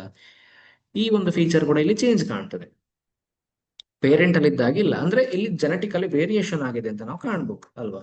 ಅದೇ ರೀತಿ ಫರ್ದರ್ ಆ ಒಂದು ಸೆಲ್ ಮತ್ತೆ ರೀಪ್ರೊಡ್ಯೂಸ್ ಮಾಡುವಾಗ, ಮತ್ತೆ ಅದು ಡಿವೈಡ್ ಆಗುವಾಗ, ರೀಪ್ರೊಡ್ಯೂಸ್ ಅಂದ್ರೆ ಟೆಕ್ನಿಕಲಿ ರಾಂಗ್ ಆಗ್ತದೆ ಹಾಗೆ ವರ್ಡ್ ಯೂಸ್ ಮಾಡೋದು, ಡಿವೈಡ್ ಆಗುವಾಗ ಮತ್ತೆ ಸಹ ಅದರಲ್ಲಿ ಇರುವಂತಹ ಏನು ಈ DNA ಏನಿದೆ, ಈ ರೀತಿ DNA ಇರ್ತದಲ್ಲ ಪ್ರತಿ ಒಂದು ಸೆಲ್ಲಿನೊಳಗೆ, ಇದರಲ್ಲಿ ಮತ್ತೆ ಏನಾದ್ರೂ ವೇರಿಯೇಷನ್ ಇರಬಹುದು. DNA ಒಂದು ಈ ಪಾರ್ಟ್ ಅಲ್ಲಿ ಒಂದು ವೇರಿಯೇಷನ್ ಇರಬಹುದು, ಇದರ ಕೋಡಿಂಗ್ ಅಲ್ಲಿ ಏನಾದ್ರು ಪ್ರಾಬ್ಲಮ್ ಆಗಬಹುದು. ಸೊ ಹಾಗಾಗಿ ಈ ರೀತಿಯಾದಂತಹ ವೇರಿಯೇಷನ್ಸ್ ಇದರಲ್ಲಿ ಮತ್ತು ವೇರಿಯೇಷನ್ ಆಗಿದೆ. ಅಂದ್ರೆ DNA ಸೆಲ್ ಡಿವಿಷನ್ ಟೈಮ್ ಅಲ್ಲಿ ಕಾಪಿ ಆಗುವಾಗ ಇದರಲ್ಲಿ ಒಂದು ಒಂದು ಟೈಪ್ ಆಫ್ DNA ಇದ್ರೆ ಈ ಸೆಲ್ ಅಲ್ಲಿ, ಇದು ಸೆಲ್ ಡಿವೈಡ್ ಆಗುವಾಗ ಅದು ಕಾಪಿ ಆಗ್ಬೇಕು, ಎರಡು ಕಾಪಿ ಆಗ್ಬೇಕು ಸೇಮ್ DNA ಅದು. ಈಗ ಫಾರ್ ಎಕ್ಸಾಂಪಲ್ ಒಂದು ಕನ್ಸಿಡರ್ ಮಾಡಿ, ನೀವು ನಿಮಗೆ ಒಂದು ಪೆನ್ ಡ್ರೈವ್ ಗೊತ್ತಿರಬಹುದು, ಒಂದು ಪೆನ್ ಡ್ರೈವ್, ಫಾರ್ ಎಕ್ಸಾಂಪಲ್ ಒಂದು ಪೆನ್ ಡ್ರೈವ್ ಅಂತ ಕನ್ಸಿಡರ್ ಮಾಡಿ. ಇದರ ಒಳಗೆ ಒಂದು 10 PPT ನಿಮಗೆ ಹಾಕಿ ಕೊಡ್ತಾರೆ. ಒಂದು 10 PPT ಮೀನ್ಸ್ ಈಗ ನಾನು ಏನು PPT ಪ್ರೆಸೆಂಟೇಶನ್ ಮಾಡ್ತಿದ್ದೇನೆ ಅದು. ಇದು ನಿಮಗೆ ಎಕ್ಸಾಮಿಗೆ ಓದ್ಲಿಕ್ಕೆ ಅಂತ ಅನ್ಕೊಳ್ಳುವ, ಒಬ್ರು ಹಾಗೆ ಕೊಟ್ರು ಒಂದು ಪೆನ್ ಡ್ರೈವ್ಗೆ PPT. ನೀವು ನಿಮ್ಮ ಫ್ರೆಂಡಿಗೆ ಅದನ್ನು ಶೇರ್ ಮಾಡ್ತೀರಾ. ಯಾವ ರೀತಿ ಮಾಡ್ತೀರಾ? ಒಂದು ಲ್ಯಾಪ್ಟಾಪಿಗೆ ಅಥವಾ ಒಂದು ಕಂಪ್ಯೂಟರ್ಗೆ ತಗೊಂಡು ಆ ಪೆನ್ ಡ್ರೈವ್ ಅನ್ನು ಕನೆಕ್ಟ್ ಮಾಡಿ ಈ ಕನೆಕ್ಟ್ ಮಾಡ್ತೀರಾ. ಆಮೇಲೆ ಫ್ರೆಂಡಿನ ಪೆನ್ ಡ್ರೈವ್ ಅನ್ನು ಇದೇ ಇದಕ್ಕೆ ಕನೆಕ್ಟ್ ಮಾಡಿ ಈ ಪೆನ್ ಡ್ರೈವಿನ ಡಾಟಾವನ್ನೆಲ್ಲ ಈಚೆ ಪೆನ್ ಡ್ರೈವ್ಗೆ ಟ್ರಾನ್ಸ್ಫರ್ ಮಾಡ್ತೀರಾ. ಆಮೇಲೆ ಈ ಪೆನ್ ಡ್ರೈವ್ ಅನ್ನು ನಿಮ್ಮ ಫ್ರೆಂಡ್ ತಗೊಂಡು ಹೋಗ್ತಾರೆ ಅಲ್ವಾ. ಈ ರೀತಿ ಏನಾಯ್ತು, ಕಾಪಿ ಆಯ್ತು. ಒಂದು ಪೆನ್ ಡ್ರೈವ್ ಅಲ್ಲಿ ಇನ್ಫಾರ್ಮೇಶನ್ ಕಾಪಿ ಆಗಿ ಇನ್ನೊಂದು ಪೆನ್ ಡ್ರೈವ್ಗೆ ಹೋಯ್ತು. ಆದ್ರೆ ಈ ಪೆನ್ ಡ್ರೈವ್ ನ ಕಂಡೀಷನ್ ಏನಾಗ್ತದೆ ಹೇಳಿದ್ರೆ, ಆಸ್ ಇಟ್ ಈಸ್ ಇದರಲ್ಲಿ ಒಂದು 10 PPT ಇದ್ದದ್ದು ಈ ಪೆನ್ ಡ್ರೈವ್ ಗೆ ಬರುವಾಗ ಸಹ ಅದು 10 PPT ಆಗಿ ಇತ್ತು. ಅದರಲ್ಲಿ ಯಾವುದೇ ಒಂದೊಂದು ಅಕ್ಷರ ಕೂಡ ಮಿಸ್ ಆಗುದಿಲ್ಲ. ಆದ್ರೆ ಈ ಜೀನ್ ಕಾಪಿ ಆಗ್ತದಲ್ಲ, DNA ಯಾವಾಗ ಕಾಪಿ ಆಗ್ತದೆ ನೋಡಿ, ಆಗ ಅಲ್ಲಿ ವೇರಿಯೇಷನ್ ಬರ್ತದೆ. ಫಾರ್ ಎಕ್ಸಾಂಪಲ್ ಇದನ್ನು PPT ಅಂತ ನೀವು ಕನ್ಸಿಡರ್ ಮಾಡಿದ್ರೆ, ಇಲ್ಲಿ ಒಂದು 10 PPT ಇತ್ತು ಅಂತ ಆದ್ರೆ, ಅದು ಕಾಪಿ ಆಗುವಾಗ 10 PPT ಕಾಪಿ ಆದ್ರೂ ಸಹ PPT ಯಾವ್ದಾದ್ರು ಒಂದು ಸ್ಲೈಡ್ ಅಲ್ಲಿ ಯಾವ್ದಾದ್ರು ಒಂದು ವೇರಿಯೇಷನ್ ಬರಬಹುದು. ಇಲ್ಲಿ ಯಾವ್ದಾದ್ರು ಇದ್ದಂತ ಒಂದು ಚಾಪ್ಟರ್ ನ ನೇಮ್, ಒಂದು ಸೆಕ್ಷುವಲ್ ರಿಪ್ರೊಡಕ್ಷನ್ ಅಂತ ಒಂದು ಚಾಪ್ಟರ್ ನೇಮ್ ಇದ್ರೆ ಅದು ಸೆಕ್ಷುವಲ್ ಅಂತ ಆಗುವ ಚಾನ್ಸಸ್ ಕೂಡ ಇರಬಹುದು. ಆ ರೀತಿ ಇದರ ಈ ಕಂಪ್ಯೂಟರ್ ಅಲ್ಲಿ ಕಾಪಿ ಆಗೋದಕ್ಕೂ DNA ಕಾಪಿ ಆಗೋದಕ್ಕೂ ಸಾಮ್ಯತೆ ಇಲ್ಲ. ಅಂದ್ರೆ ಕಂಪ್ಯೂಟರ್ ಅಲ್ಲಿ ಆಸ್ ಇಟ್ ಈಸ್ ಕಾಪಿ ಆಗ್ತದೆ, ಬಟ್ ಕೆಲವೊಂದು ಕಂಡೀಷನ್ ಅಲ್ಲಿ ಕಂಪ್ಯೂಟರ್ ಅಲ್ಲಿ ಕೂಡ ಪ್ರಾಬ್ಲಮ್ ಆಗ್ತದೆ. ಸೊ ಹಾಗಿರುವಾಗ ಈ ಬಯೋಕೆಮಿಕಲ್ ಪ್ರಾಸೆಸ್ ಆಗಿರುವಂತಹ ಈ DNA ಕಾಪಿಯಲ್ಲಿ ಇನ್ನೆಷ್ಟು ಎರರ್ಸ್ ಬರಬೇಡ. ಸೊ ಇದೊಂದು ಅರ್ಥ ಮಾಡಿಕೊಳ್ಳಿಕ್ಕೆ ಒಂದು ಎಕ್ಸಾಂಪಲ್ ಕೊಟ್ಟದ್ದು. ಸೊ ಹಾಗಾಗಿ ಈ ರೀತಿಯಾದಂತಹ ಎರರ್ಸ್ ಅಥವಾ ಈ ರೀತಿಯಾದಂತಹ ವೇರಿಯೇಷನ್ ಏನು DNA ಅಲ್ಲಿ ಸೆಲ್ ಡಿವಿಷನ್ ಆಗೋಗ್ತದೆ, ಅದರ ರಿಸಲ್ಟೆಂಟ್ ಇಂದಾಗಿ ಈ ರೀತಿ ಆಗುವಂತಹದ್ದು. ನೋಡಿ, ಈ ಒಂದು ಬ್ಯಾಕ್ಟೀರಿಯಲ್ ಸೆಲ್ ಇಂದಾಗಿ ಹೇಗೆ ಎರಡು ಸೆಲ್ ಡಿವೈಡ್ ಆಗಿ ಇಲ್ಲಿ ವೇರಿಯೇಷನ್ಸ್ ಕಾಣ್ತದೋ, ಅದೇ ರೀತಿ ಈ ಎರಡು ಸೆಲ್ಗಳು ಕೂಡ ಡಿವೈಡ್ ಆಗುವಾಗ ಇಲ್ಲಿ ಮತ್ತಷ್ಟು ವೇರಿಯೇಷನ್ಸ್ ಕಾಣ್ತದೆ. ನೋಡಿ, ಇಲ್ಲೊಂದು ಹೊಸದಾಗಿ ಒಂದು ವೇರಿಯೇಷನ್ ಆಗಿದೆ, ಇಲ್ಲೊಂದು ಹೊಸದಾಗಿ ವೇರಿಯೇಷನ್ ಆಗಿದೆ, ಇಲ್ಲಿ ಕೂಡ ಒಂದು ಹೊಸತ್ ವೇರಿಯೇಷನ್ ಕಾಣ್ತಾ ಉಂಟು, ಕಲರ್ ಸ್ವಲ್ಪ ಡಲ್ ಉಂಟಲ್ಲ ಇಲ್ಲಿ. ಇದು ಈ ರೀತಿ ವೇರಿಯೇಷನ್ಸ್ ಆಗ್ತಾ ಹೋಗುವಂಥದ್ದು. ಇದು ಏಸೆಕ್ಷುವಲ್ ರಿಪ್ರೊಡಕ್ಷನ್ ಅಲ್ಲಿ ಇದರ ರೇಟ್ ತುಂಬಾನೇ ಕಡಿಮೆ ಮತ್ತೆ ತುಂಬಾನೇ slowly evolving. So variation importance ನಾವು ನೀವೇ ತಿಳ್ಕೊಂಡಿದ್ದೀವಿ ನಿನ್ನ ಕ್ಲಾಸ್ ಅಲ್ಲಿ. ಏನು ಸರ್ವೈವಲ್ ಆಗ್ಲಿಕ್ಕೆ, ಒಂದು ಹೆಲ್ದಿ ಲೈಫ್ ನಡೆಸಲಿಕ್ಕೆ, ಎನ್ವಿರಾನ್ಮೆಂಟಲ್ ಇಂಪ್ಯಾಕ್ಟ್ ಅನ್ನು ಫೇಸ್ ಮಾಡಿಕೊಂಡು ಅದಕ್ಕೆ ಅಡಾಪ್ಟ್ ಅಥವಾ ಅಡ್ಜಸ್ಟ್ ಆಗಿಕೊಂಡು ಹೋಗ್ಲಿಕ್ಕೆ ಈ ವೇರಿಯೇಷನ್ಸ್ ತುಂಬಾ ಹೆಲ್ಪ್ ಮಾಡ್ತದೆ ಅಂತ ನಾವು ಇನ್ನೂ ತಿಳ್ಕೊಂಡಿದ್ದೇವೆ. ಸೊ ಈ ವೇರಿಯೇಷನ್ಸ್ ಜಾಸ್ತಿ ಆಗ್ತಾ ಹೋದ್ರೆ, ಅಂದ್ರೆ ಒಂದು ಕಂಟ್ರೋಲ್ಡ್ ಕಂಡೀಷನ್ ಅಲ್ಲಿ ಅದು ಜಾಸ್ತಿ ವೇರಿಯೇಷನ್ಸ್ ಇದ್ರೆ ಒಂದು ಸರ್ವೈವಲ್ ರೇಟ್ ಜಾಸ್ತಿ ಅಂತ ಕನ್ಸಿಡರ್ ಮಾಡಿದ್ದೇವೆ. ನಿನ್ನೆ ನಾವು ಕೆಲವು ಎಕ್ಸಾಂಪಲ್ಸ್ ಅಲ್ಲಿ ನೋಡಿದ್ದೇವೆ. ಅದೇ ರೀತಿ ಏಸೆಕ್ಷುವಲ್ ರೀಪ್ರೊಡಕ್ಷನ್ ಅಲ್ಲಿ ಅದೇ ಏನು ಈ ವೇರಿಯೇಷನ್ ಆದ ರೀತಿ ಹೈಯರ್ ಆರ್ಗನಿಸಮ್ಸ್ ಅಲ್ಲಿ, ಅಂದ್ರೆ ಸೆಕ್ಷುವಲಿ ರಿಪ್ರೊಡ್ಯೂಸಿಂಗ್ ಆರ್ಗನಿಸಮ್ಸ್ ಅಲ್ಲಿ ಆದ್ರೆ ಅಲ್ಲಿ ಸ್ವಲ್ಪ ಸರ್ವೈವಲ್ ಚಾನ್ಸ್ ಕಡಿಮೆ. ಹಾಗಾಗಿ ಸೆಕ್ಷುವಲ್ ರಿಪ್ರೊಡಕ್ಷನ್ ನ ಮೂಲಕ ರೀಪ್ರೊಡ್ಯೂಸ್ ಆಗುವಾಗ ಅಲ್ಲಿ ಅಕ್ಯುಮುಲೇಷನ್ ಆಫ್ ವೇರಿಯೇಷನ್ಸ್ ಜಾಸ್ತಿ ಆಗುವಂಥದ್ದು. ನಾನು ಇಲ್ಲಿ ಈ ಪೇರೆಂಟಿನ ಎಕ್ಸಾಂಪಲ್ ಅಲ್ಲಿ ಹೇಳಿದೆ ನಿಮಗೆ ಈಗಾಗಲೇ ಅಲ್ವಾ. ಇಲ್ಲಿ ಈ ಏನು ಮೇಲ್ ಮತ್ತು ಫಿಮೇಲ್ ನ ಇಬ್ಬರ ಎಕ್ಸ್ಪೀರಿಯನ್ಸ್ಡ್ ಆ ಒಂದು ಜೀನ್ಸ್ ಏನಿರ್ತದೆ ಅದು ಎರಡು ಕೂಡ ಈ ಕಿಡ್ಡಿಗೆ ಬರ್ತದೆ. ಸೊ ಸಪೋಸ್ ಈ ಮೇಲ್ ಮತ್ತು ಫಿಮೇಲ್ ಬದುಕಿರುವಾಗ ಅವರ ಎನ್ವಿರಾನ್ಮೆಂಟ್ ಅಲ್ಲಿ ಒಂದು 35°C ಟೆಂಪರೇಚರ್ ಇದ್ದು, ಇದು ಪ್ರಾಕ್ಟಿಕಲಿ ಪಾಸಿಬಲ್ ಅಲ್ಲ. ನಾನೊಂದು ಏನು ನಿಮಗೆ ಜಸ್ಟ್ ಅರ್ಥ ಆಗ್ಲಿಕ್ಕೆ ಮಾತ್ರ ಎಕ್ಸಾಂಪಲ್ ಕೊಡುವಂಥದ್ದು, ಇದು ನಾಟ್ ಎಕ್ಸಾಕ್ಟ್ ಒಂದು ನಿಮಗೆ ಸಿಲೆಬಸ್ ಇರುವಂತದ್ದು ಅಲ್ಲ, ಪ್ರಾಕ್ಟಿಕಲ್ ಪಾಸಿಬಲ್ ಎಕ್ಸಾಂಪಲ್ ಕೂಡ ಅಲ್ಲ. ನೇರ ಇಷ್ಟು ದೊಡ್ಡ ಸಣ್ಣ ಒಂದು ಜನರೇಷನ್ ಗ್ಯಾಪ್ ಅಲ್ಲಿ ದೊಡ್ಡ ವೇರಿಯೇಷನ್ ಕೂಡ ಆಗುದಿಲ್ಲ. ನಾನು ಜಸ್ಟ್ ಅನ್ ಎಕ್ಸಾಂಪಲ್ ಹೇಳುವಂಥದ್ದು, ಇಲ್ಲಿ ಕನ್ಫ್ಯೂಷನ್ ಮಾಡಿಕೊಳ್ಬೇಡಿ. ಫಾರ್ ಎಕ್ಸಾಂಪಲ್, ಪೇರೆಂಟ್ಗೆ 35°C ತಡ್ಕೊಳ್ಳುವಂತಹ ಶಕ್ತಿ ಉಂಟು ಅಂತಾದ್ರೆ, ಈ ಮೇಲ್ ಪೇರೆಂಟಿಗೂ ಅದಕ್ಕಿಂತ ಸ್ವಲ್ಪ ಜಾಸ್ತಿ ಅಥವಾ ಕಡಿಮೆ ಇದ್ರು ಸಹ, ಈ ಮೇಲ್ ಪೇರೆಂಟಿಗೆ ಒಂದು 20° ಮಾತ್ರ ಜಾಸ್ತಿ ಆದ್ರೆ ಜಾಸ್ತಿ ಶೆಕೆ ಆಗ್ತದೆ ಅಂತ ಅನ್ಕೊಳ್ಳುವ. ಇವರಿಬ್ಬರ ಆಸ್ ಏನು ಜೆನೆಟಿಕ್ ಬೈ ಪ್ರಾಡಕ್ಟ್ ಆಗಿ ಒಂದು ಮಗು ಕಿಡ್ ಏನು ಹುಟ್ಟಿದೆ, ಇದರಲ್ಲಿ 2 ಜೀನ್ಗಳು ಕೂಡ ಇರ್ತದೆ. ಸೊ ಮಗು ಏನ್ ಮಾಡಬಹುದು, ಈ ಹೈಯರ್ ಟೆಂಪರೇಚರ್ ಅನ್ನು ರೆಸಿಸ್ಟ್ ಮಾಡುವಂತಹ ಎಬಿಲಿಟಿಯನ್ನು ಹೊಂದಬಹುದು. ಬಿಕಾಸ್ ಇದಕ್ಕೆ ಏನು ಈ ಫಿಮೇಲ್ ಇಂದ ಈ ಒಂದು ಫೀಚರ್ ಬಂದಿದೆ. ಇದು ಪ್ರಾಕ್ಟಿಕಲಿ ಬೇಗ ಏನು ಸಾಧ್ಯ ಆಗುವಂತದ್ದಲ್ಲ. ಇದು ಏನು ಸಾವಿರಾರು ವರ್ಷಗಳ ಅಥವಾ ನೂರಾರು ವರ್ಷ ತಗೊಳ್ತದೆ ಈ ರೀತಿ ಆಗ್ಲಿಕ್ಕೆ. ನಿಮಗೆ ಒಂದು ಕೆಲವು ಎಕ್ಸಾಂಪಲ್ಸ್ ಕೇಳಿರ್ಬೋದು. ಕೆಲವು ಪ್ರಾಣಿಗಳಲ್ಲಿ ಕೆಲವು ಏನು ಆ, ಏನ್ ಹೇಳ್ತಾರೆ, ಕೆಲವು ಆರ್ಗನ್ಸ್ ಇತ್ತು. ಫಾರ್ ಎಕ್ಸಾಂಪಲ್ ಮನುಷ್ಯನಿಗೂ ಟೈಲ್ ಇತ್ತು, ಅದು ಕ್ರಮೇಣ ಕ್ರಮೇಣ ಅದು ಆ, ಮತ್ತೆ ಬೆಳೆಯುವುದೇ ನಿಂತಿತ್ತು. ಈಗ ಸಹ ಹ್ಯೂಮನ್ಸ್ಗೆ ಏನು ಟೈಲ್ ಬೋನ್ ಅಂತ ಹೇಳ್ತಾರೆ. ಅಂದ್ರೆ ಅದರ ಒಂದು ಯೂಸ್ ನಿಂತು ಹೋಯ್ತಲ್ವಾ ಇವಲ್ಯೂಷನ್ ಆಗ್ತಾ ಆಗ್ತಾ ಆಗ್ತಾ. ಸೊ ಅದು ಆಮೇಲೆ ಅದು ಯೂಸ್ ಇಲ್ಲ ಹೇಳಿ ಅದು ಮತ್ತೆ ಆ ಜೀನ್ ಅಲ್ಲಿ ವೇರಿಯೇಷನ್ಸ್ ಬಂದು ಆ ವೇರಿಯೇಷನ್ ಇದೆ, ಇದನ್ನೇ ವೇರಿಯೇಷನ್ ಹೇಳುವಂತದ್ದು. ವೇರಿಯೇಷನ್ ಬಂದು ಮತ್ತೆ ಅಲ್ಲಿ ಯಾವ್ದ್ರಿಂದ ಟೈಲ್ ನ ಗ್ರೋತ್ ಇರುವುದಿಲ್ಲ. ಸೊ ಇದೇ ರೀತಿ ಈ ರೀತಿ ಅಕ್ಯುಮುಲೇಷನ್ ಆಫ್ ವೇರಿಯೇಷನ್ಸ್ ಆಗಿ ಅದು ಫರ್ದರ್ ಹೋಗುವಂತಹದ್ದು. ನಿಮಗೆ ಕ್ಲಾರಿಟಿ ಸಿಕ್ಕಿರ್ಬೋದು ಅನ್ಕೊಳ್ತೇನೆ accumulation of variation during reproduction ವಿಷಯದಲ್ಲಿ. ಸೊ ಈಗ ಹೆರಿಡಿಟಿಯನ್ನೇ ನೋಡಿದ್ರೆ, the most obvious outcome of a reproductive process still remains the generation of individuals of similar design. ಅಂದ್ರೆ ಏನು ಈ ಸಿಮಿಲಾರಿಟಿ ಅಂತ ತೋರಿಸ್ತದೆ. ಫಾರ್ ಎಕ್ಸಾಂಪಲ್ ಇದೊಂದು ಜನರೇಷನ್ ಅಲ್ಲಿ ಇದೊಂದು ಫಸ್ಟ್ ಜನರೇಷನ್ ಅಂತ ಕನ್ಸಿಡರ್ ಮಾಡಿದ್ರೆ, ಇದು ಸೆಕೆಂಡ್ ಜನರೇಷನ್, ಇದು ಥರ್ಡ್ ಜನರೇಷನ್, ಇದು ಒಂದೇ ಏನು ಜೆನೆಟಿಕ್ ಫ್ಲೋದಲ್ಲಿ ಒಂದೇ ಫ್ಯಾಮಿಲಿ ಅಂತ ಕನ್ಸಿಡರ್ ಮಾಡಬಹುದು. ಈ ಕಂಡೀಷನ್ ಅಲ್ಲಿ ಏನಾಗ್ತದೆ ಹೇಳಿದ್ರೆ, ಇಲ್ಲಿನ ಈ ಎಕ್ಸಾಂಪಲ್ ನಾವು ಸ್ಪೆಷಲ್ ಯಾಕೆ ತಗೊಂಡಿದ್ದೇವೆ ಹೇಳಿದ್ರೆ, ಇಲ್ಲಿ ನೋಡಿ ಇದನ್ನು ಗ್ರ್ಯಾಂಡ್ ಫಾದರ್, ಇದು ಗ್ರ್ಯಾಂಡ್ ಫಾದರ್ ಅಲ್ಲ, ಇದು ಸನ್, ಇದು ಈ ಸನ್ನಿನ ಏನು ಆಫ್ ಸ್ಪ್ರಿಂಗ್, ಗ್ರ್ಯಾಂಡ್ ಸನ್ ಅಂತ ಹೇಳ್ಬಹುದು. ಇಲ್ಲಿ ಅಪಿಯರೆನ್ಸ್ ಸೇಮ್ ಉಂಟು. ಫಾರ್ ಎಕ್ಸಾಂಪಲ್ ಈ ಒಂದು ಇಂಡಿವಿಜುವಲ್ ಅಲ್ಲಿ ಕಣ್ಣು, ಕಿವಿ, ಏನೆಲ್ಲ ಫೀಚರ್ಸ್ ಉಂಟು ಆಸ್ ಇಟ್ ಈಸ್ ಅವನ ಮಗನಿಗೂ ಬಂದಿದೆ, ಅವನ ಥರ್ಡ್ ಜನರೇಷನ್ಗೂ ಬಂದಿದೆ. ಅದೇ ರೀತಿ ಈ ಒಂದು ಜೆನೆಟಿಕ್ ಇನ್ಫಾರ್ಮೇಶನ್ ಫ್ಲೋ ಆಗ್ತಾ ಬಂದಿದೆ. ಕಣ್ಣು ಕಣ್ಣಿನ ಫಂಕ್ಷನ್ ಏನು ನೋಡುವಂಥದ್ದು. ಸೊ ಸೇಮ್ ಈ ಗ್ರ್ಯಾಂಡ್ ಫಾದರ್ ಅಲ್ಲಿರುವ ಹಾಗೆ ಅದೇ ರೀತಿಯ ಫೀಚರ್ ಇನ್ಫಾರ್ಮೇಶನ್ ಫ್ಲೋ ಆಗಿ ಅದೇ ರೀತಿ ಅವನ ಈ ಗ್ರ್ಯಾಂಡ್ ಫಾದರಿನ ಸನ್ ಅವರಿಗೂ ಇದು ಟ್ರಾನ್ಸ್ಫರ್ ಆಗಿ ಆಮೇಲೆ ಅವರಿಂದ ಅವರ ಮಗನಿಗೆ ಥರ್ಡ್ ಜನರೇಷನ್ಗೆ ಪಾಸ್ ಆನ್ ಆಗಿದೆ. ಬಟ್ ವೇರಿಯೇಷನ್ ನಿಮ್ಗೆ ಎಲ್ಲಿ ಕಾಣ್ತದೆ? ವೇರಿಯೇಷನ್ಸ್ ಇಲ್ಲಿ ಅವರ ಫೇಶಿಯಲ್ ಸ್ಟ್ರಕ್ಚರ್ ಅಲ್ಲಿ ಕಾಣ್ಬೋದು. ಇವರು ನೋಡ್ಲಿಕ್ಕೆ ಸ್ವಲ್ಪ ಸಿಮಿಲರ್ ಇದ್ರು ಕೂಡ ನಮಗೆ ಅದನ್ನು ಆ ಪರ್ಟಿಕ್ಯುಲರ್ ಇಂಡಿವಿಜುವಲ್ ಡಿಫ್ರೆನ್ಶಿಯೇಟ್ ಮಾಡ್ಬೋದಲ್ಲ. ಈ ರೀತಿಯಾದಂತಹ ಏನು ವೇರಿಯೇಷನ್ಸ್ ನಮಗೆ ಕಾಣ್ಲಿಕ್ಕೆ ಸಿಗುವಂತದನ್ನ ಇಲ್ಲಿ ಹೆರಿಡಿಟಿ ಏನು ವೇರಿಯೇಷನ್ಸ್ ಹೇಳ್ತಾರೆ. ಈ ವೇರಿಯೇಷನ್ ಅಲ್ಲದೆ ಸಿಮಿಲಾರಿಟಿಗಳು ಏನ್ ಹೇಳ್ತಾರೆ, ಈಗ ನೋಡಿ ನೀವು ಕೆಲವರನ್ನು ಹೇಳ್ತಾರೆ ನೀವು ನೋಡ್ಲಿಕ್ಕೆ ಅಜ್ಜನ ಆಗಿದ್ದೀರಿ ಅಂತ, ಬಟ್ ಅಜ್ಜನ ಹಾಗೆ ಆಸ್ ಇಟ್ ಈಸ್ ನೀವು ಇರುವುದಿಲ್ಲ. ಅಜ್ಜನ ಹಾಗೆ ಒಂದು 40% 30% ನಿಮ್ಮ ಫೇಸ್ ಕಾಣಬಹುದು. ಸೊ ಇದನ್ನು ಹೆರಿಡಿಟಿ ಹೇಳುವಂತದ್ದು. ಹೆರಿಡಿಟಿ ಅಲ್ಲದೆ ಏನು ಚೇಂಜ್ ಇರ್ತದೆ ಅದನ್ನು ವೇರಿಯೇಷನ್ ಅಂತ ಹೇಳ್ತಾರೆ. The rule of heredity determines the process by which traits and characteristics are reliably inherited. ಅಂದ್ರೆ the rules of heredity determines the process. ಹೆರಿಡಿಟಿಕ್ ಆಗಿ ಹೋಗ್ಲಿಕ್ಕೆ ಒಂದು ರೂಲ್ ಅಂತ ಬಾಡಿಯಲ್ಲಿ ಫಾಲೋ ಆಗ್ತದೆ, ಒಂದು ಜೀನ್ಸ್ ಏನು ಕಾಪಿ ಆಗುವಾಗ ಅಥವಾ ರಿಪ್ರೊಡಕ್ಷನ್ ಟೈಮಲ್ಲಿ ಆ ಜೀನ್ಗಳು ಏನು ಮಿಕ್ಸ್ ಅಪ್ ಆಗ್ತದೆ ಒಂದು ಹೊಸತ್ತು ಎಂಬ್ರಿಯೋ ಅಥವಾ ಒಂದು ಹೊಸತು ಸೆಲ್ ಅಲ್ಲಿ. ಈ ಕಂಡೀಷನ್ ಅಲ್ಲಿ which the traits and characters are reliably inherited. ಈ ಕೆಲವು ಇಂಪಾರ್ಟೆಂಟ್ ಕ್ಯಾರೆಕ್ಟರ್ಸ್ ಯಾವುದು ಇರ್ತದೆ ನೋಡಿ, ನಾನು ಹೇಳಿದೆ ಈ ಒಂದು ಪೇರೆಂಟ್ ಇಂದ, ಈ ಗ್ರ್ಯಾಂಡ್ ಪೇರೆಂಟ್ ಇಂದ ಅವರ ಸನ್ನಿಗೆ, ಅವರ ಒಂದು ಗ್ರ್ಯಾಂಡ್ ಸನ್ನಿಗೆ ಯಾವ ರೀತಿ ಈ ಬಾಡಿಯಲ್ಲಿ ಇರುವಂತಹ ಎಲ್ಲ ಆರ್ಗನ್ಗಳು ಹೇಗಿರಬೇಕು, ಹೇಗೆ ಫಂಕ್ಷನ್ ಆಗಬೇಕು, ಹಾರ್ಟ್ ಇಷ್ಟೇ ಬೀಟ್ ಆಗಬೇಕು, ಆಮೇಲೆ ಎಕ್ಸ್ಕ್ರಿಷನ್ ಇಷ್ಟೇ ಅಮೌಂಟ್ ಆಫ್ ಯೂರಿನ್ ಪ್ರೊಡ್ಯೂಸ್ ಆಗಬೇಕು, ಇದೇ ರೀತಿ ಹೆಪಟೈಟ್ ಇರಬೇಕು, ಈ ಎಲ್ಲ ಫೀಚರ್ಸ್ ಏನಿದೆ ಇದು ಆಸ್ ಇಟ್ ಈಸ್ ಬಂದಿರ್ತದೆ.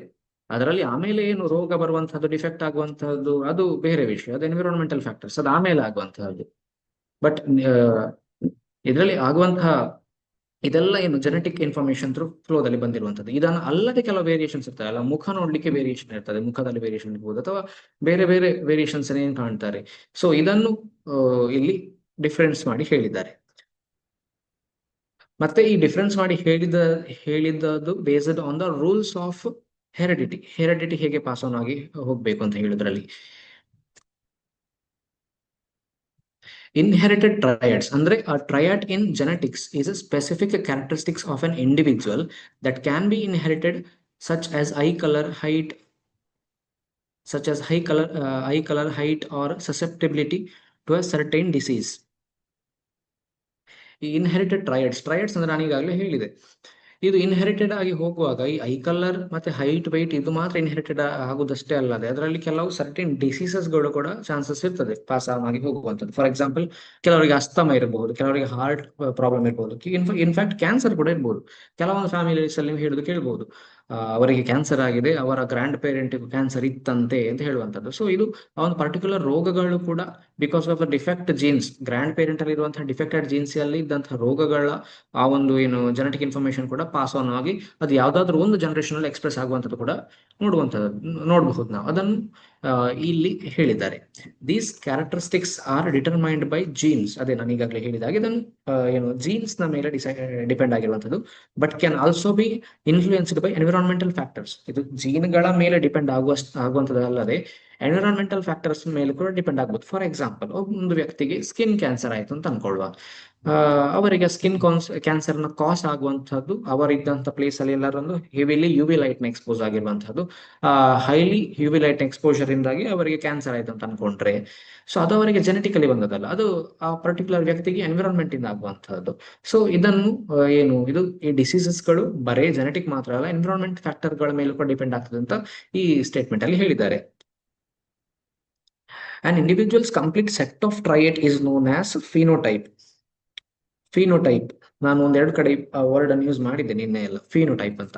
ಈ ಫಿನೋಟೈಪ್ ಹೇಳಿದ್ರೆ ಈ ಎಲ್ಲ ಟ್ರೈಟ್ಗಳ ಸೆಟ್ ಏನಿರ್ತದೆ, ಈ ಕಣ್ಣು ಈ ರೀತಿ ಕಲರ್ ಇರ್ಬೋದು, ಶೇಪ್ ಇರಬಹುದು, ಅಥವಾ ಮುಖದಲ್ಲಿ ಅಥವಾ ಇನ್ಯಾವುದಾದ್ರೂ ಬಾಡಿಯ ಪಾರ್ಟ್ ಅಲ್ಲಿ ಇರುವಂತಹ ಈ ಪರ್ಟಿಕ್ಯುಲರ್ ಏನು ಸ್ಟ್ರಕ್ಚರ್, ಶೇಪ್, ಸೈಜ್ ಇರ್ತದೆ, ಇದನ್ನು ಟೋಟಲ್ ಆಗಿ ಆ ಅಪಿಯರೆನ್ಸ್ ಅನ್ನು ಫಿನೋಟೈಪ್ ಅಂತ ಹೇಳ್ತಾರೆ. ಈಗ ನೆಕ್ಸ್ಟ್ ಹೆರಿಡಿಟಿಯಲ್ಲಿ ನಾವು ಇಲ್ಲಿ ಕೆಲವು ನೋಡಿದೆವು, ಹೆರಿಡಿಟಿಯ ರೂಲ್ಸ್ ಅಂತ. ಈ ಹೆರಿಡಿಟಿಯ ರೂಲ್ಸ್ ನ ಬಗ್ಗೆ ಏನು ತಿಳಿಸಿಕೊಟ್ಟಂತವ್ರು ಅದರ ಬಗ್ಗೆ ಫಸ್ಟ್ ರಿಸರ್ಚ್ ಮಾಡಿ ಒಂದು ಡಿಸ್ಕ್ರಿಪ್ಟಿವ್ ಸಿಸ್ಟಮ್ಯಾಟಿಕ್ ಆಗಿ ಒಂದು ಏನು ಕನ್ಕ್ಲೂಷನ್ ಕೊಟ್ಟದ್ದು ಈ ಗ್ರೆಗೋರ್ ಜಾನ್ ಮೆಂಡಲ್ ಅಂತ ಹೇಳಿ. ಇಲ್ಲಿ ಇವರ ಕಾಂಟ್ರಿಬ್ಯೂಷನ್ಸ್ ಪರ್ಟಿಕ್ಯುಲರ್ ಆಗಿ ಈ ಒಂದು ಏನು ಜೆನೆಟಿಕ್ಸ್ ಟಾಪಿಕ್ ಅಲ್ಲಿ ತುಂಬಾನೇ ಇದೆ. ಇದರಲ್ಲಿ ಇವರ ಕಾಂಟ್ರಿಬ್ಯೂಷನ್ಸ್ ಯಾವುದೆಲ್ಲ ಏನು ಎಂತ ಅಂತ ನಾವು ನಾಳಿನ ಚಾಪ್ಟರ್ ಅಲ್ಲಿ ಕಂಟಿನ್ಯೂ ಮಾಡುವ. So thank you for the class.